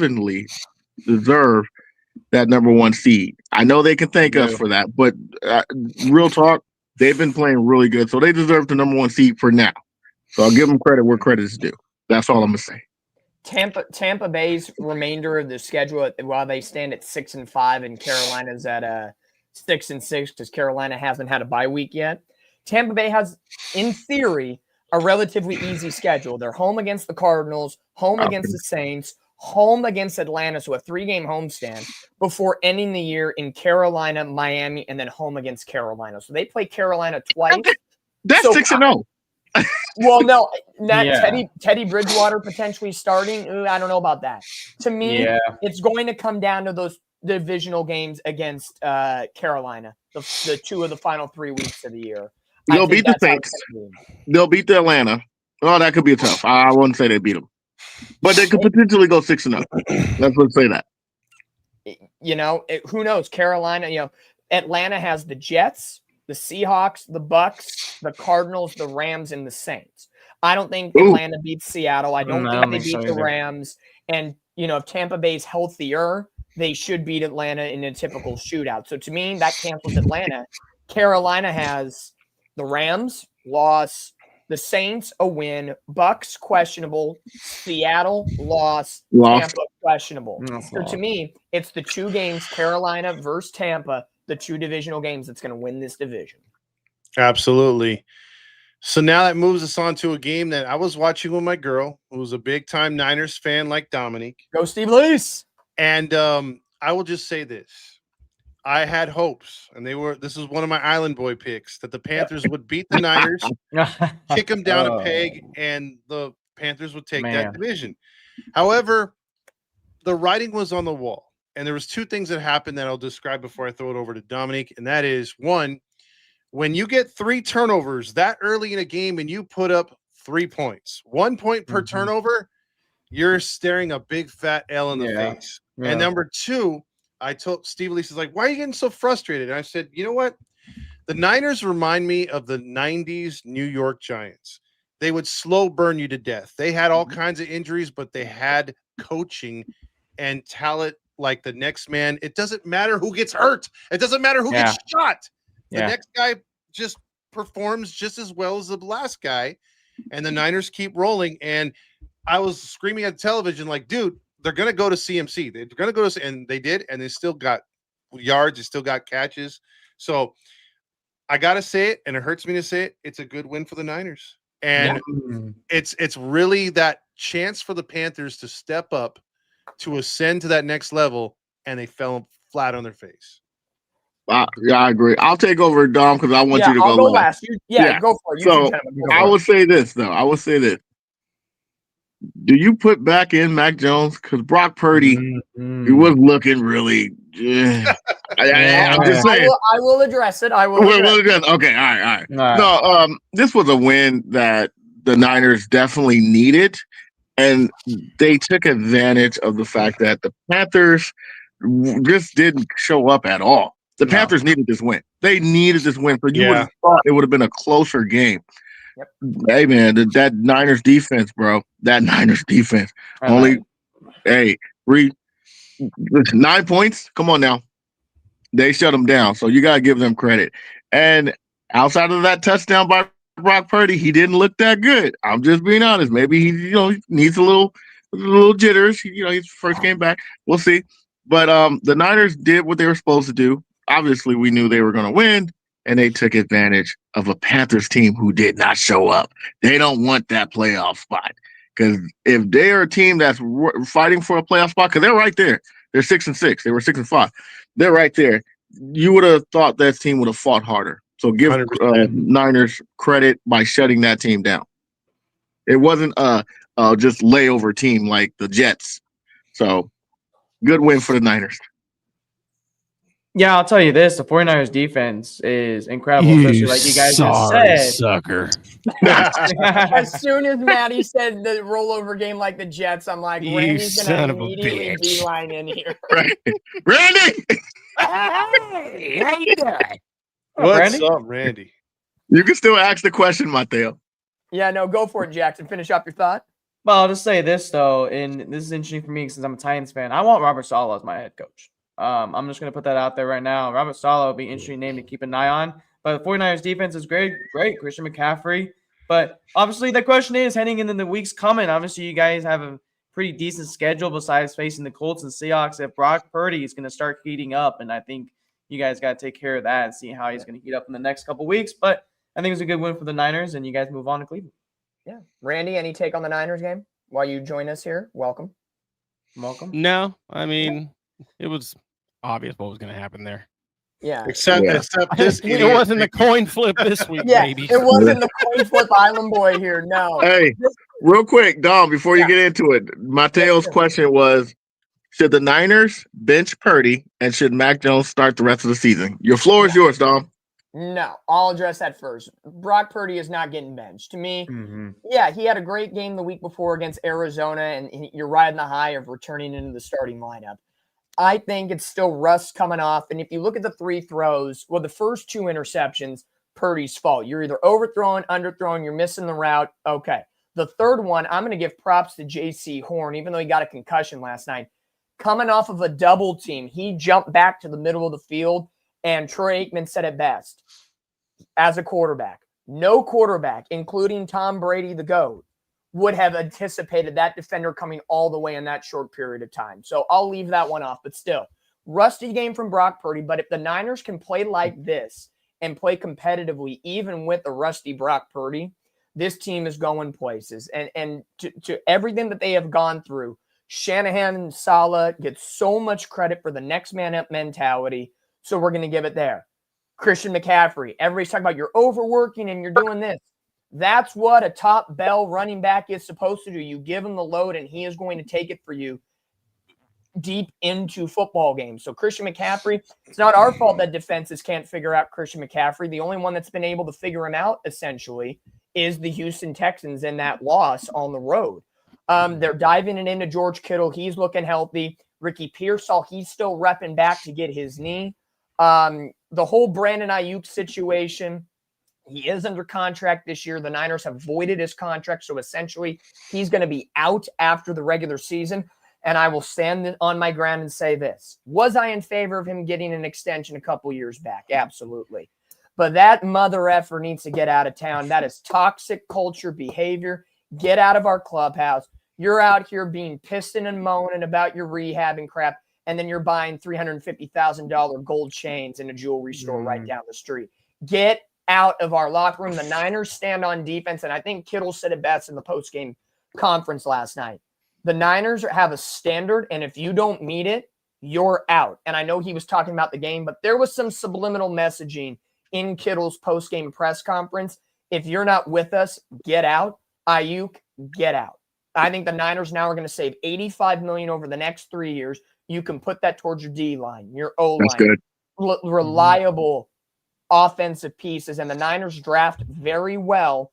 And again, you have no Fred Warner. You got no Nick Bosa. That's a huge loss to this season. And no, I am not salty that the Niners lost to the Rams 2 weeks ago.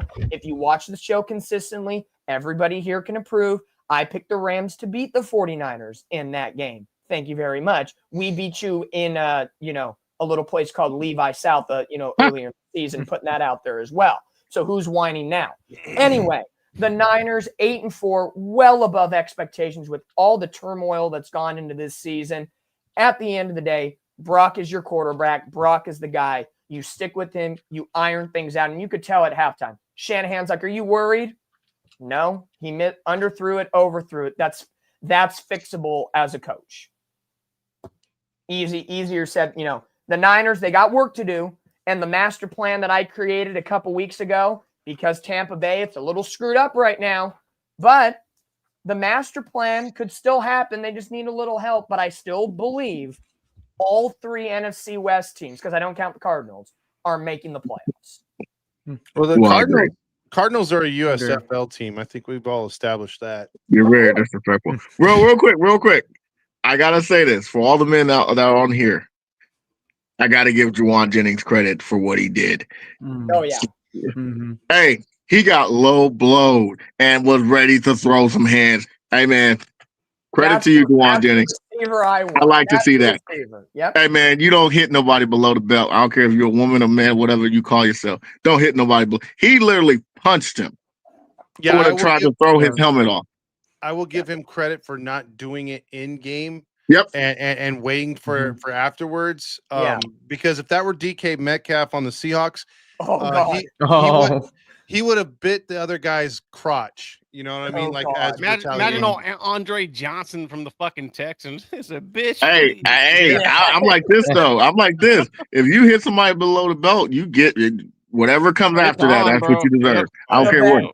The best response was the media asking Kyle Shanahan in the press conference, did you know what happened? And what's your take on Juwan wanting to fight back? He was like, do you endorse him defending himself? And Shanahan was like, yep, next question. I'd have been That's where the coach has the locker room. Yeah, because I would have said the only thing better Shanahan could have said was, hey, he punched him in the dick. What do you expect? You know? So, Randy, producer to the stars, Mr. Toothache yourself. You feeling better, right? Yeah, I'm all right.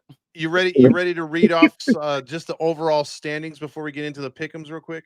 Overall standings. All right, let's check it out. For the viewers, all right, we have Omar in first place at 123 and 54. Coach Mateo in second, 120 and 56.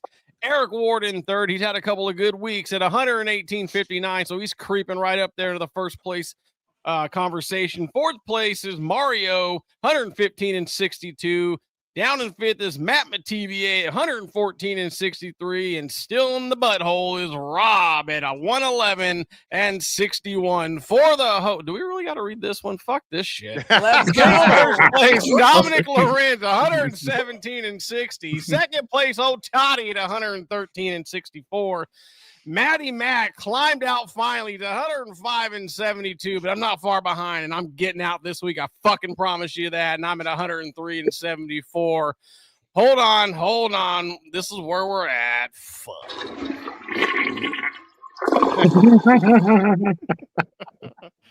Well, let's get it on.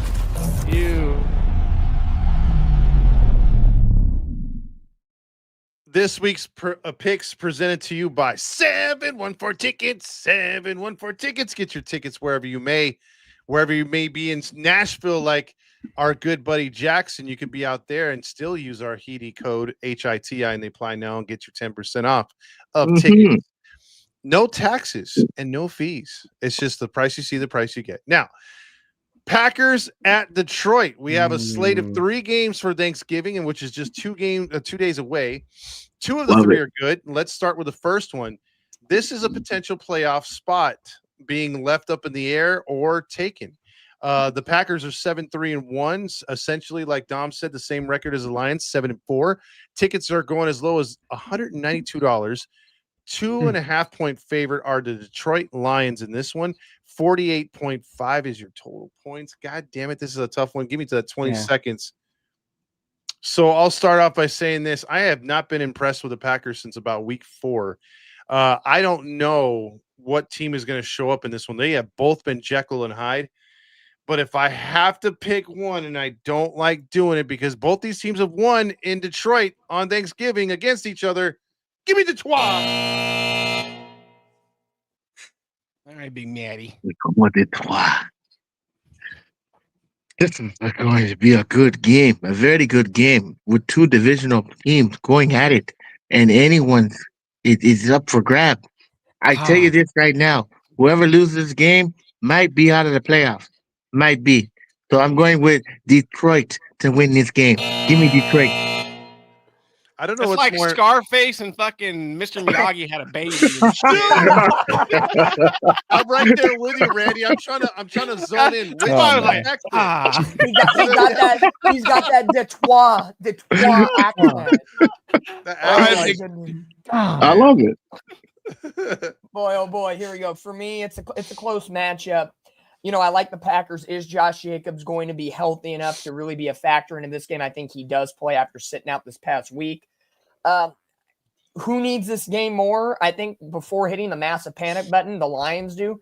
Lions play a pinch better at home. I'm going to go with the Lions. Ooh. All right, we got 3 Detroits. All right, Big Jackson. All right. Well, this is a future playoff matchup. I think this team will be the panic matchup here. So, obviously, Jahmyr Gibbs last week at 200 yards on the ground. Lions at home, they're not playing good on Thanksgiving. I'm going with different here. Give me the Green Bay Packers on the road taking the dub versus the Lions. Is he an island boy? We don't have a graphic for him yet. I know. Well, it's all up to Randy. Randy, man, don't give me that look, Randy. Don't do that. Yep, Jackson, better get all tatted up and get all purdy. You're an island boy. Give me the Lions 23-20 on Thanksgiving. Gobble, gobble. Well, you know what? Hey, since we don't have an island boy graphic for Jackson, and since Matt won the week, right? Yeah. Don't do. Island boy. Yes, I'm an island boy. I'm just trying to be. Yes, I'm an island boy. I'm the only one that picked the team. First of all, it would have been great if one of you got. Look, there's 3 other white guys in here. You could have picked any of you guys to do it. Jackson ain't nothing black on it. Motherfuckers. I was going to say it should be Todd since he finished in the toilet bowl this week. That ain't right. That should be Todd's. Holy Moses. You could have picked any of the 3, John. think Todd owns the record for Island Boys right now. Oh yeah, I have a lot of them. Oh, speaking of which, while we were starting the show, I tallied up all the Island Boys this season. Record-wise, Todd has a record of 8-8 after going 2-3 last week. Ooh. Matty and myself, we are the least Island Boys. We've only attempted 9, and we are both 5-4. Oh. Winning record? And then there's Randy. 8 wins, 17 losses. Jets, baby. That's what I'm talking about. And technically, his first pick on the show, Jackson already has a potential Island Boy win or loss, so we'll see what happens. Love it. Wow. You know, sometimes in life you gotta gamble. Yeah, it's a lot of gambling right there. Man, that moves us to the Paramount game is Chiefs Cowboys. Man, is this a good game? It's a good game. This is a good game. Stop being disrespectful. Yeah, I'm with Matty on this one. You got the Cowboys 5-5-1, 3-1 at home. You got the Chiefs 6-5, but they are 1-4 on the road. Chiefs are a 3.5-point favorite, 52.5 your total points by Vegas, $212 is your lowest ticket. Give me that 20 seconds. Listen, a lot of us were counting out, except me, the Chiefs last week. Whatever. I think the Chiefs are going to get it done again. They're going to win again in Big D. I think Prescott balls out. I think the defense does play better, but I think the Chiefs win something like a 20-17. I can actually see that. All right, Matty. Believe it or not, I'm actually nervous about this game. I was. It's something Chiefs about a hot the Chiefs. team, bro. But it's something about the Chiefs, man. If we don't have a big lead on them, and we keep it close, they're going to win those close games. So I don't know, man. I'm going to pick the Cowboys because I'm biased, but I do think the Chiefs might knock us out. All right, Dom. Yeah, Thursday it'll be Turkey Day. Happy Thanksgiving to all. And I believe this game's on CBS, I think. I'm not sure. CBS. CBS. So Tony Romo's going to have the gullet of Patrick Mahomes down his early appetizing throat. So that means it's going to be a Chiefs win on this day game. Oh, 2 Chiefs and a Cowboy. All right, Jackson. Island boy. I feel like Dallas has been playing really better on the defense and the offensive side of the ball. But again, you can't never doubt Patrick Mahomes. I think on the road, give me the Kansas City Chiefs taking care of business against Dallas. Sorry, Matty. You know what, Jackson? I thought we were friends. Randy. He said Randy. sorry. That's all good. Sorry, Randy, save me. sorry. Randy, save me, Randy. Save me, Randy. Don't give me that look. Oh, man. What you got, Randy? Let me tell you. He's going to disrespect you for What? Don't disrespect me, Randy. Sorry, Matty. What? I'm telling you, baby, we're partners on this one. Give me the Cowboys. 34-31. Whoa. Wow. Okay. Dang. That was a surprise. Okay. I had Matty love queued up for Island Boys. Hey, I was ready. Matty. Wow. Okay. Shocker. Randy threw a curveball right there. He sure did. All right. Now we move to the Peacock game of the week. This could be good only because Vegas thinks there's going to be a lot of points in this one. It could be a Flacco, could be a Burrow type start. Ravens defense isn't all that good.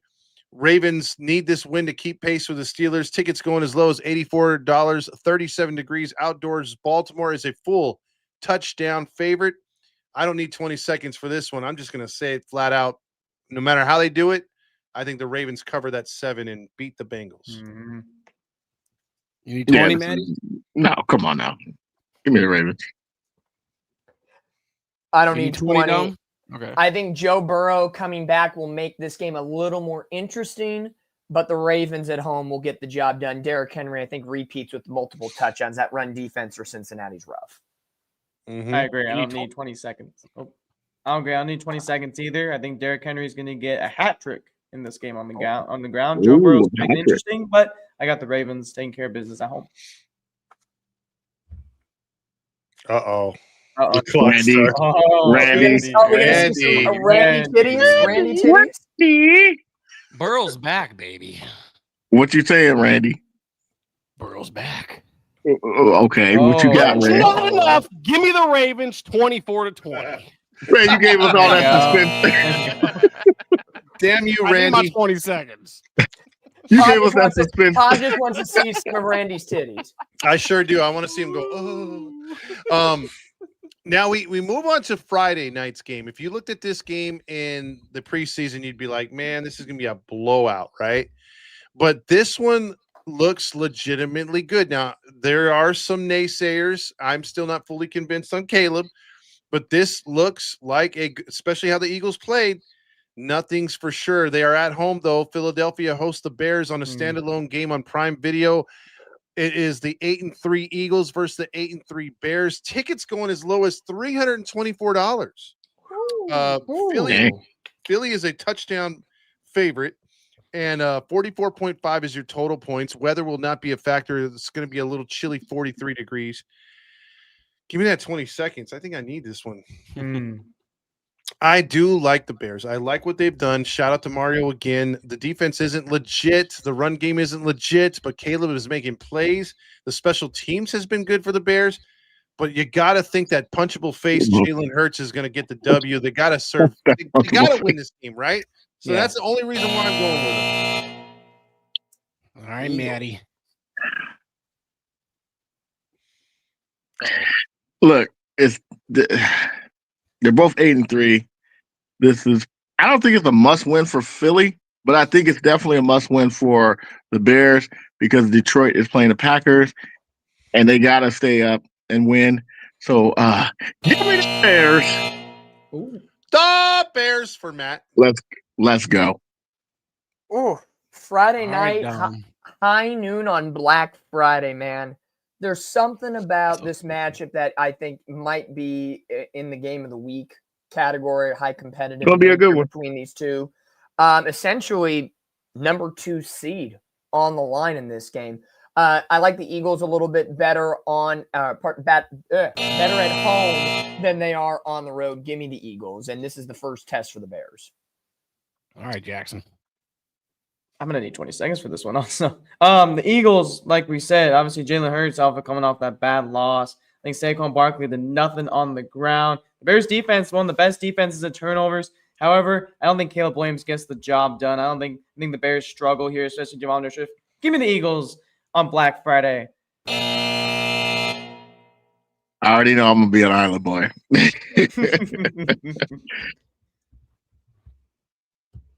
Nope. Give me the fucking Bears 26-22.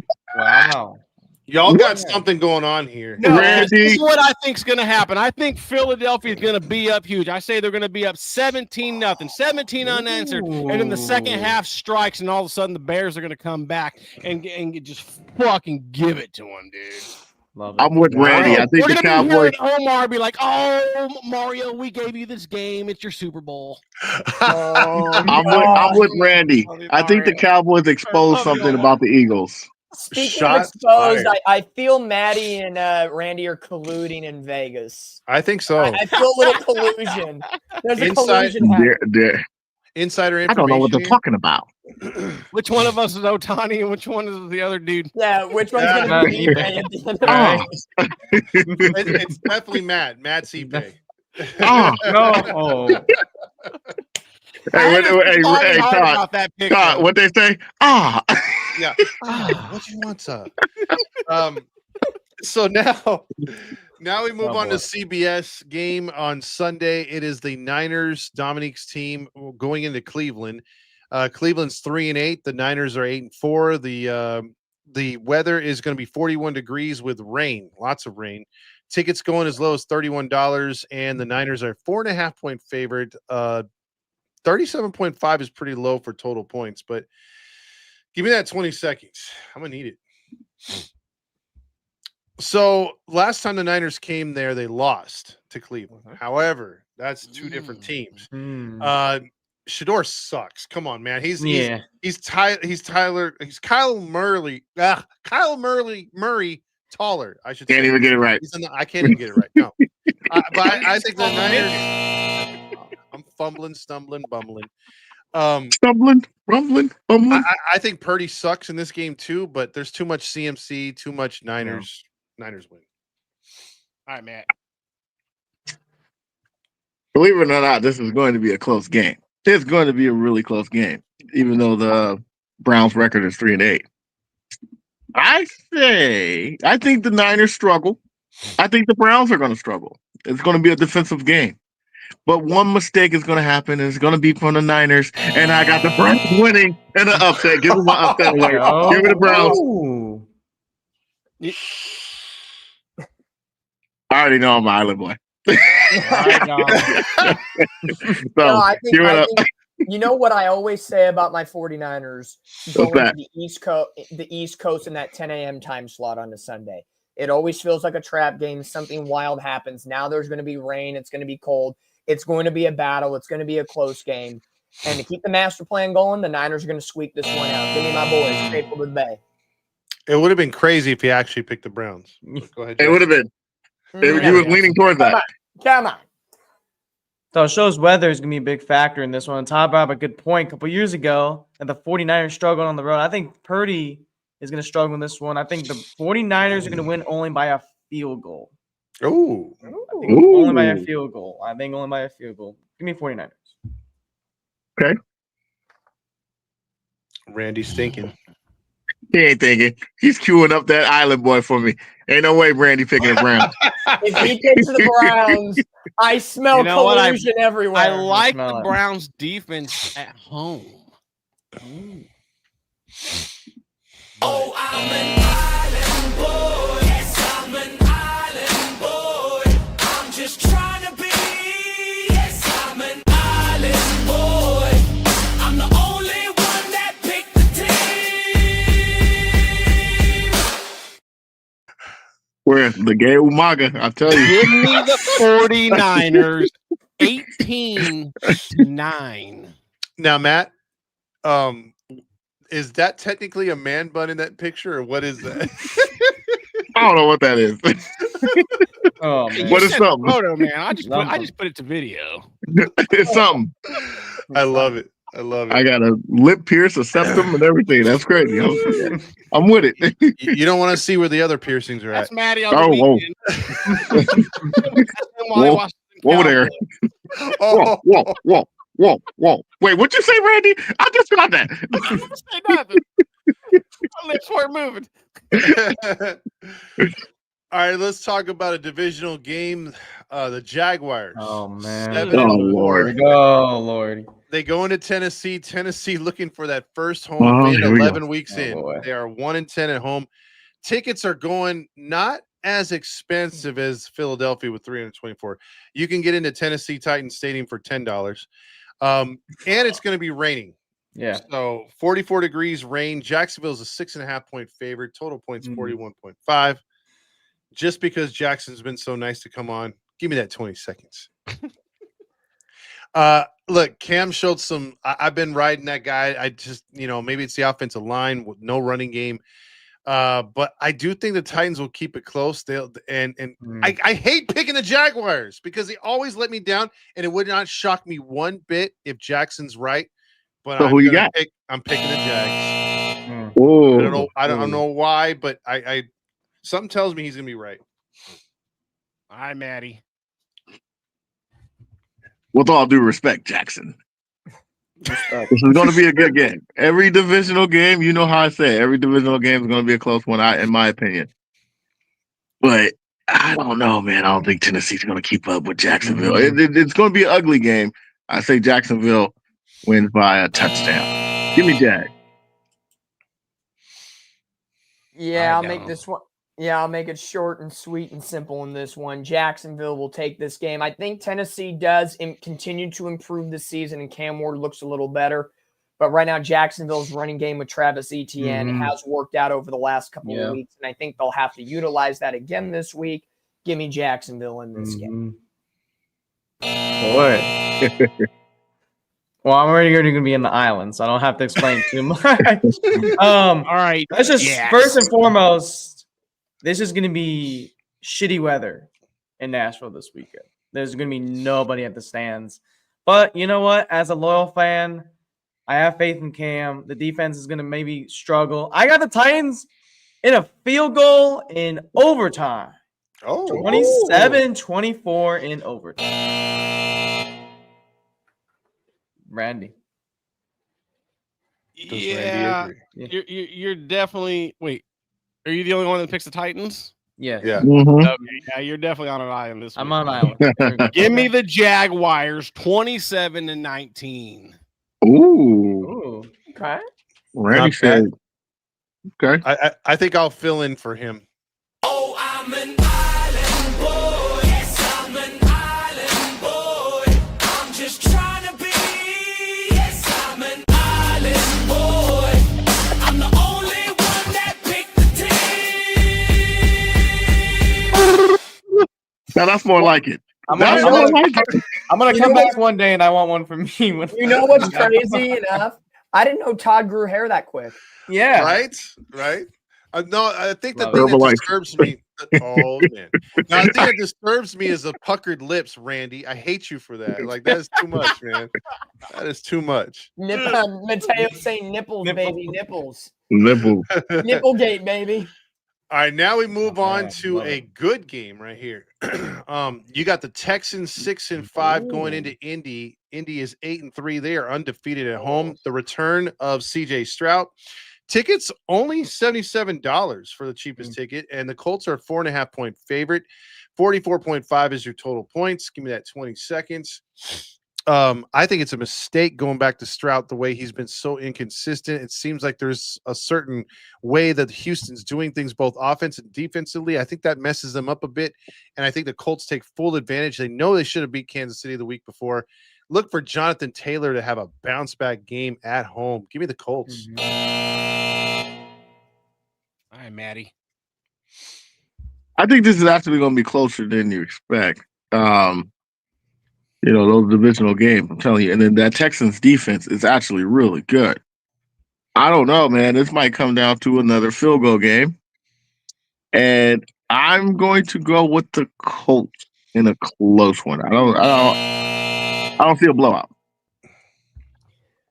All right, Dom. I talked about it earlier. Houston Texans defense has been exceptional against opposing quarterbacks, so I think this might be a rough game for Daniel Jones. And that is why I believe it's going to be a 100% Jonathan Taylor kind of game. Give me the Colts. This is a get-right game for Jonathan Taylor to run all over the Texans. All right, Jackson. I agree with you guys. I think CJ Stroud's coming back way too soon. Houston's running game has been very struggling this year. And the Houston's been on a little bit of a tear, but it's Daniel Jones, Jonathan Taylor, and that Colts offense is unstoppable right now. Give me the Colts at home getting the win. All right. All right. Randy. Titties or no titties? No cities. He's thinking. Man, you really think I'm gonna go against my Colts? Of course, Come you're on. not going to go against your Give me Colts. my Colts 23-17. This First- is his. There you go. This is his Colts. This His is Colts. team. He adopted I don't know how we transitioned from that terrible song to this. Oh, it's Oh, Who is this? oh man. I know. I feel like I know. Let me guess. The Saints and Dolphins. Yes, it's the Saints going into the Dolphins, and the Dolphins, surprisingly, loafers and all, are in a position to still be in the playoff hunt at 4-7 tickets going as low as $34, and it's going to be 80 degrees and sunshine in the Sunshine State. Miami is only a 6.5-point favorite at this point. I don't need 20 seconds for this. Dolphins should cover. Yeah. Yeah. I don't need the 20 seconds as well, but I will say this. There's a game worse than this. You'll see. Give me the Dolphins. Yeah, give me Dolphins in this game. No problem about it. I agree. I think Dolphins will cover the spread at 6 here. No doubt. Oh, No way. no No. way. No. No way. No, he's trolling us right now. Yeah, he is. He's trolling. He's trolling. Yeah. No, he ain't trolling. us. I know Randy. He ain't trolling. They're still in shambles, fellas. Dolphins 22-7. That's all. There you go. Cool. There you go. There you go. There you go. See, now he's a boy that cried wolf, man. Right? Right. Right? I was just gonna say. Yeah. All right. All right, so clean sweep back to back. Let's see if we get it on another one. Oh, There's another one. There's another one. Man. What a Thanksgiving weekend. Give thanks Yeah. for the Who Gives a Fuck game of the week. That goddamn Jets and Falcons. Part 2. Oh my God. Falcons at Jets. It is, and it's going to be as gray as the game and dreary. 48 degrees and cloudy. Oh. 2.5-point favorite are the Falcons. Tickets going as low as $41. I'll just say this, man. This could be an upset, but I'm going to go with the Falcons.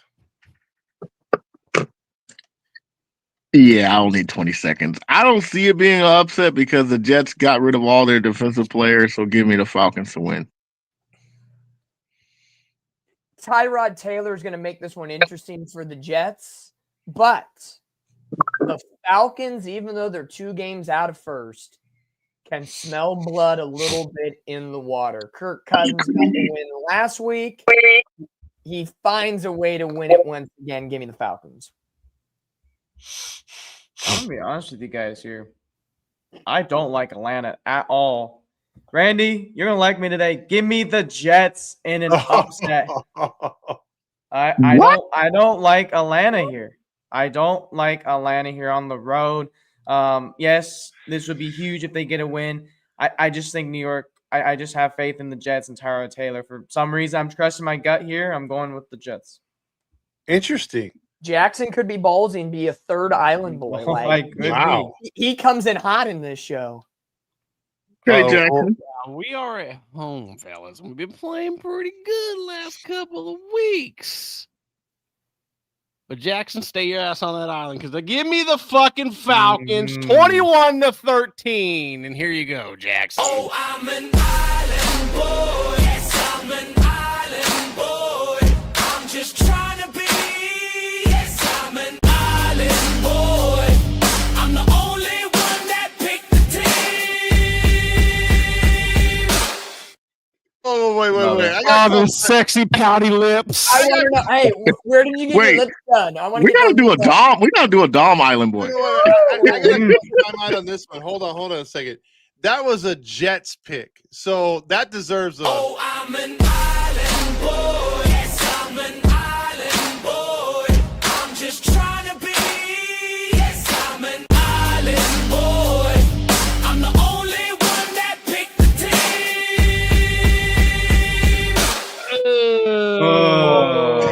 Todd's just horny for my titties. You play those titties like bongos. Why not? Matty was so enthused he had to leave him. Matty. Wait. Randy. Oh my God, that was worth it. Now we move on to the He said that was Cardinals worth it. Buccaneers. Temperature is going to be 82 degrees and muggy. Do we have an idea who's starting for this game or still? No, It's still questionable, I think. Still questionable at this point. I think Baker. I have Baker Mayfield on one fantasy football team. He's going to get benched for Justin Herbert this week just because of the injury question. If I had to take a wild stab of a guess, if there wasn't a lot riding on this game, I'd say Baker sits. But knowing the dog that Baker is, he's probably going to go out because it's his non-throwing shoulder. So I think that allows him to probably play. They said Teddy Bridgewater would be in line with this weekend. Pain management, they view it as a non-long-term issue, so it's day-to-day how he practices. All right. So with that update, the Cardinals come in at 3-8. The Bucks 6-5 reeling. Tickets going as low as $41. Tampa Bay's a 3.5-point favorite. 44.5 is your total points. I don't need 20 seconds for this because give me the Cardinals and Jacoby Brissett, baby.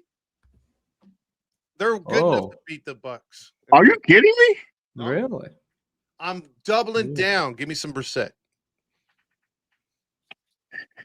Give me the Buccaneers, baby. I don't care how hurt Baker is, I do not trust the Cardinals. I had faith in them in the beginning. Not anymore. I'm done. Give me the Buccaneers. This one's hard for me. I'll take the 20 seconds because Baker being injured, even though he's a dog and it's his non-throwing shoulder, how much is he really going to be that Baker Mayfield? I know projectedly Bucky Irving is coming back this week, which helps their offense. How much does it really help? Call me crazy. Give me the Cardinals in an upset. This NFC South is going to get real interesting. Yeah. All right, Jackson. What? I'm gonna need 20 seconds too, man. Yeah, obviously we said we don't know how Baker's gonna be. Bucky Irving's gonna be a big boost as well for Tampa's offense once he gets back in there. But you know what? I'm gonna go with Tampa. I still trust them at home to get the dub against Arizona. It's on you, Randy. Who are you gonna favor here? Because it's split right now. Which island are you going to? Yeah. Which island you going to, Randy? Jackson fucked everything up by going the fucking Buccaneers. No, but I got the Cardinals in this one, 27-25. Safety difference. You know what? Yeah. I gotta say this. It was a comment sent to me. Jackson looks like Randy's son. I can't unsee it. How old are you? 21. You're not even old. You're way too old to be my son. I'm just saying, I can't unsee it. He's like, did your mom ever visit Fresno? Wait a minute. Randy's like, hold on now. So all no, it's like I could be mean and be like, so all white people look the same? Pretty much. I just need to shave. No, not at all. I shaved yesterday, so to be fair, that's probably the reason. Maddie, if I was to shave, would Jackson and I look the same? Maybe. No. You never know. Never know. Todd and Dom look alike. I love it. Yeah. They got beards. Randy. Maybe you and Todd. No, I will admit though, I don't know what Tony is, but you and Tony did look alike though, Todd. Anyway, Randy's probably asking, Randy's asking Jackson, do you have that mold? I don't want no fucking kid. Randy's like, I ain't paying no alimony. Right? Oh. Hey, the fact that Randy said, wait, how old are you? He added this double check. I ain't never been to Tennessee. Jackson, Texas. Randy, let me see your papers. Randy's so on prom night, your mom and I. Moving on. Man. That was great. I love that. Randy, you are the father. Shout out to Cow Count. So now we go to Carolina, where the Carolina Panthers are hosting the Rams, the leading team in the NFC. $43 is your cheapest ticket. 49 degrees and lots of rain coming to Carolina. Carolina, though, at home in the rain, they're still a 10.5 point underdog. 45.5 is your total points. I don't need 20 seconds for this one. I would love to give them 20 seconds, but I think the Rams just keep on rolling and they beat the Panthers. Give me 20 seconds, Randy. Oh shit! How dare you be so disrespectful to those Panthers? You know they're 6-6, Todd. Do you know they're 6-6? Do you know they could have beat the Niners? They had your back on 2 coin flips, motherfucker. You know what, Randy? Because of that, I'm gonna keep this short and sweet. Give me the Rams. Oh my god! I love it. I don't need the 20 seconds because I'll disrespect both teams. You don't nut shot a Niner player and get my vote the next week. And you know, first and foremost, so I'm picking the Rams. Don coming out swinging now. And the Rams, they're going to be the greatest number 1 seed that'll fall off in the playoffs. That'll bring joy to my heart when it happens. You know what? Did you see that backhand slap? Did you see that backhand slap? I just said it. I'm going to be disrespectful to both teams because how often, let's be real, How often am I petty on this show? You gave him a high five and then just backhand slapped him as you walked by. You're so disrespectful, Don't bro. be so disrespectful, okay? Tell him. Yeah, you tell him. I'll tell him. Disrespect, but give me the Rams. As much as this could be very much a trap game for the Rams, I know they haven't been playing real well on the East Coast. It really is, for though. years. That's the biggest question. I'm still going with the Rams, though. Matthew Stafford is playing like an MVP year. That offense is still good on both sides of the ball, also with the defense. Give me the Rams here with that spread to 10.5 points. Okay. Really, Randy? You really need 20. I gotta get my quarter so I can flip it. You really? This is a flip game for you? No. Yeah, give me the Rams 26-17. There you go. There you go. Smart. That was perfect. This guy. All right, moving on. We got the JJ McCarthy's of Minnesota going into Seattle to play the Starbucks. Vikings 4-7, Seahawks 8-3. Tickets going as low as $150. 47. I know you don't need 20 seconds. 10.5 point favorite are the Seahawks at home. I actually don't think they're going to cover the 10.5, but I still think they're going to win. So give me that JSN, baby. We're going to beat them Vikings. You don't think the Seattle's going to cover the 10.5? The Vikings defense will hold them down. Stop that. I'm telling you. Todd, I'm very disappointed in you. Todd. I got to see it. Listen here, man. I'm with Mateo. Seahawks by murder. Your defense against JJ McCarthy, mediocre play. Give me the Seattle. They cover. Isn't JJ McCarthy questionable with the concussion? Yeah, it might be the rookie. Oh, yeah. Even better. You sure, Todd? You know, the joke in it all is whenever we say a team by murder, it ends up being close or an upset. That is true. If that was to happen, I wouldn't cry about it. But this isn't going to be the week where Seattle gets upset. Give me Seattle by murder. I'm going to Seattle Seahawks here. I don't need 20 seconds. JJ McCarthy's questionable. Give me Seattle. I don't even know how to pronounce the freaking third. Now, hear me out on Carson Wentz now, okay? Listen. He's not playing. He's out. He's not playing. He's out. No, it's Matt. It's Matt. Third string guy. Give me the Seahawks 29-10 then. All I'm saying is that this, like, we made Colt McCoy. He came into Seattle twice and beat us. That motherfucker's still playing? Colt No. McCoy? John Wolford. Is it Wolford? In the past, he's beaten us there twice. Oh, God. And we let backups come in. So that's why a quarterback nobody's seen yet, a rookie, he might make a few plays and keep it close. That's what I'm thinking. But that would be the biggest claim to fame at that point. I'm trying to even find the name of the third string quarterback. I don't even. I think it's Wolford. I think if I'm. Is it it's Max Brosmer. My apology. Max Brosmer is the third string. Exactly. Exactly. Man, I swear to God, if you lose to that guy. Who? Oh yeah, wait a minute, Matt. What was our bet from last week? I even forgot. Well, I know we betted if Shedeur would ball out. You said that Shedeur wouldn't win and the Raiders would win, and I said Shedeur's going to ball out that game. I mean, he did really win, but did he? but he really did technically ball out. So we'll call that even. Watch? Okay, we'll watch that because he did win. Hey, how about this then? I'll up it. Since that was for lunch, I'll get you dinner if he throws over 200 yards this week. Virtual handshake. Ooh. I don't think he gets over 200. Wait, does that include a win? He just got to get 200 yards. He just got to get 200 yards. Easy. Oh. Hey, I like Fleming's. My medium, steak medium. Look, I can't even get the words right. I like my steak medium. I got a Fleming's here, too. That shit's so good. Oh. This guy. Expensive, but good. Oh, man. God, I really hope he gets 200 yards. I hope you get Fleming's. Baby. I do. Come on. I do.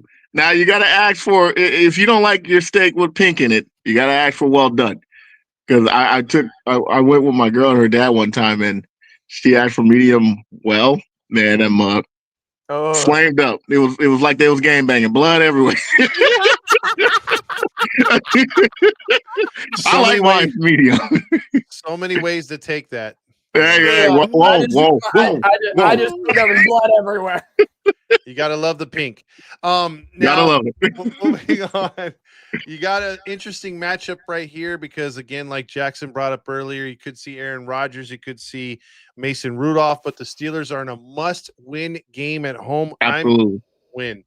Buffalo Bills are coming in reeling, so they're going to want to beat up on the Steelers and get back to winning ways. 42 degrees in Pittsburgh, $150 is your lowest ticket, and the Bills are a 3.5-point favorite. 20 seconds for this one, please.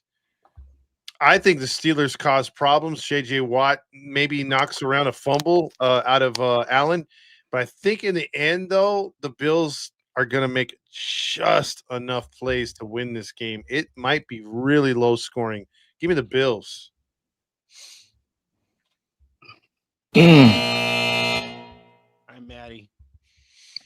This is going to be a very close game, but the Steelers offensively is not really that good lately. The Bills offensively, if Josh Allen isn't on his A game, they can be had. But I think this is a bounce back win for the Bills, and I think they're close one win this game. All right, Dome.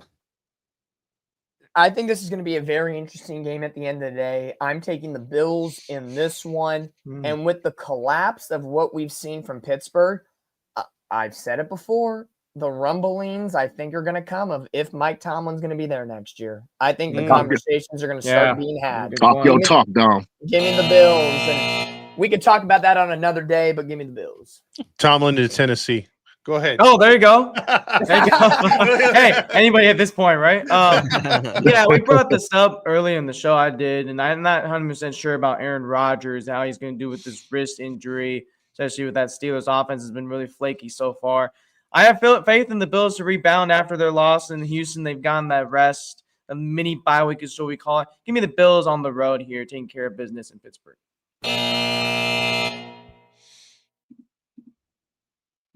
All right, Randy. Titties. He ain't picking the Steelers. I think he might. No, he ain't picking the Steelers. No. Randy, come on, Randy. Come on, you're I'm an island boy. Yes, I'm an island boy. I'm just trying to be. Yes, I'm an island boy. I'm the only one that picked the team. That's right, baby. Give me the Steelers 24-22. Told you. Wow. I felt it. I knew it. Hey, I think Randy has been an island boy at least once every show. Yes. Oh, I'm at 100%. Let me look. Give me a Wait, moment. was I on an island last week? No, Randy was not on an island last week. Oh, okay. I could I'll- swear he usually is. I could have swore he was. Now we Streak move restored. right. Now we move on to a game in the morning where it's the Las Vegas Raiders taking on the Chargers. Do we really need 20 seconds?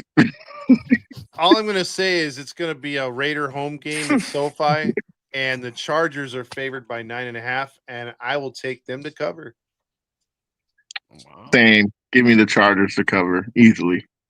Chargers. Give me the Chargers, man. I really like what Justin Herbert and the offense is doing this year. No question. Yeah, I can't bullshit this. Give me the Chargers 19-6. I think we should do a thing where we should predict how many sacks the Chargers will Yes. Like we'll get on the Raiders or we'll take from the Raiders. get. No, that Randy, we'll you're get off generous the for giving Raiders. the Seahawks. You're generous for giving the Raiders some points. I'd say the Chargers will get. They haven't pressed up too many. I'll say 4. Yeah, that's about where I'll be for on Gino. It is a divisional game, though, guys. It is a divisional game. Give me 6.5. Fuck. Ooh, Yeah. okay. P.S. I'm just gonna go off on Gino, huh? Yeah. On the Island Boys, funny enough, last week was the first time Randy had no Island Boy picks. Oh wow! Wow. I took them. So you ended your streak. Yeah, you did, you last little week. thief. You little thief. I would say this. I think the Chargers get 9 sacks. Nine sacks. What the fuck? Whoa. Wow. Okay. Man, I thought mine was high. y'all hate Geno Smith. Wait, Maddie, what are you smoking? With that loud pack. Loud pack. All right, so we've had 2 of these. Might as well have a third. Woo! Because nobody really cares about Exactly. this Sunday night game. This game No. needs to be flexed out. Yeah, man. No. If it wasn't Thanksgiving week, it probably would have gotten flexed out. Yeah, it's sad this one wasn't flexed out. It's the Peacock game of the week. Washington's all in some shambles, like Randy likes to say. And it's the second number one. Well, they could be tied for number 1 team. Or who won head-to-head, Broncos or Patriots? Because haven't they already played? No, I don't think they played Broncos and yet. Patriots? No. I thought No, I they don't played think they already. played yet. No, I don't yeah. know. Let me Do do they my play due this diligence. season? They do not play each other this season. Oh, wow. Okay. Okay. I'm mistaken. I'm sorry. I thought they already had played or they're going to play. Nope. But the Broncos, I don't know who would have the tiebreaker, but the Broncos are going to tie, obviously, the Patriots after this one, unless something catastrophically bad goes. Denver is a 6.5-point favorite against the Commies of Washington. Yeah, just give me the Broncos, man. I mean, they should cover. Give me the Broncos. The next game is going to be worse. You think so? Mm-hmm. Yeah, You know? Broncos. Broncos. Yeah. I Yeah, agree. Broncos 27-12. This one's an honor 27-12. Okay. Mhm. This one's an honorable mention for the 4th time. It's We a had a Super lot of Bowl. these. It's a Super love it. Bowl rematch. It's Tom Brady versus Eli. Oh wait, sorry. Oh, Throwback Thursday. I actually look, this one's gonna be cold, 34 degrees, cloudy, a chance of some precipitation. $148 is your cheapest ticket. 7.5 points are the Patriots. I honestly think they don't cover that 7.5 points. I would say maybe like a 5-point victory for the Patriots. Something about Winston, dude. I'm not saying they're gonna win, but I think the Giants will keep this game uncomfortably close, but Drake May will make a good throw. What's your points breakdown? Oh, the points. Give me the Patriots. Since I said 5, 24-19. Patriots, however they want to call it, by murder. I got the Patriots winning this one easily. Give me the Patriots 33-10. Wow. Okay. Ooh. I think the rumor is Jackson Dart may come back from this game. Ooh. Not, he's questionable. They're still testing him out. I got the Patriots in this game no matter what. Give me the Patriots. Giants can still put some points on the board no matter what. I'm going to say shockingly high scoring in a weird way. I'm going to say Patriots by a final of 33-20. Yeah, it depends if Jackson Dart does go in this game. We'll monitor that through the week. I got New England here. It's no brainer. 32-16. What's up with you guys getting close to my original points? Huh? What's up with that, Dom and Jackson? Randy, don't do it. Don't do it, Randy. You see Jameis Winston this week, man? He looks pretty good. Patriots got to come down eventually, right? Yeah. Well, your team, though, Randy. You picked them. Yeah, it's not going to be the week. Give me the Patriots 23-18. Okay. All right. All right, so we went 5 as well. Okay.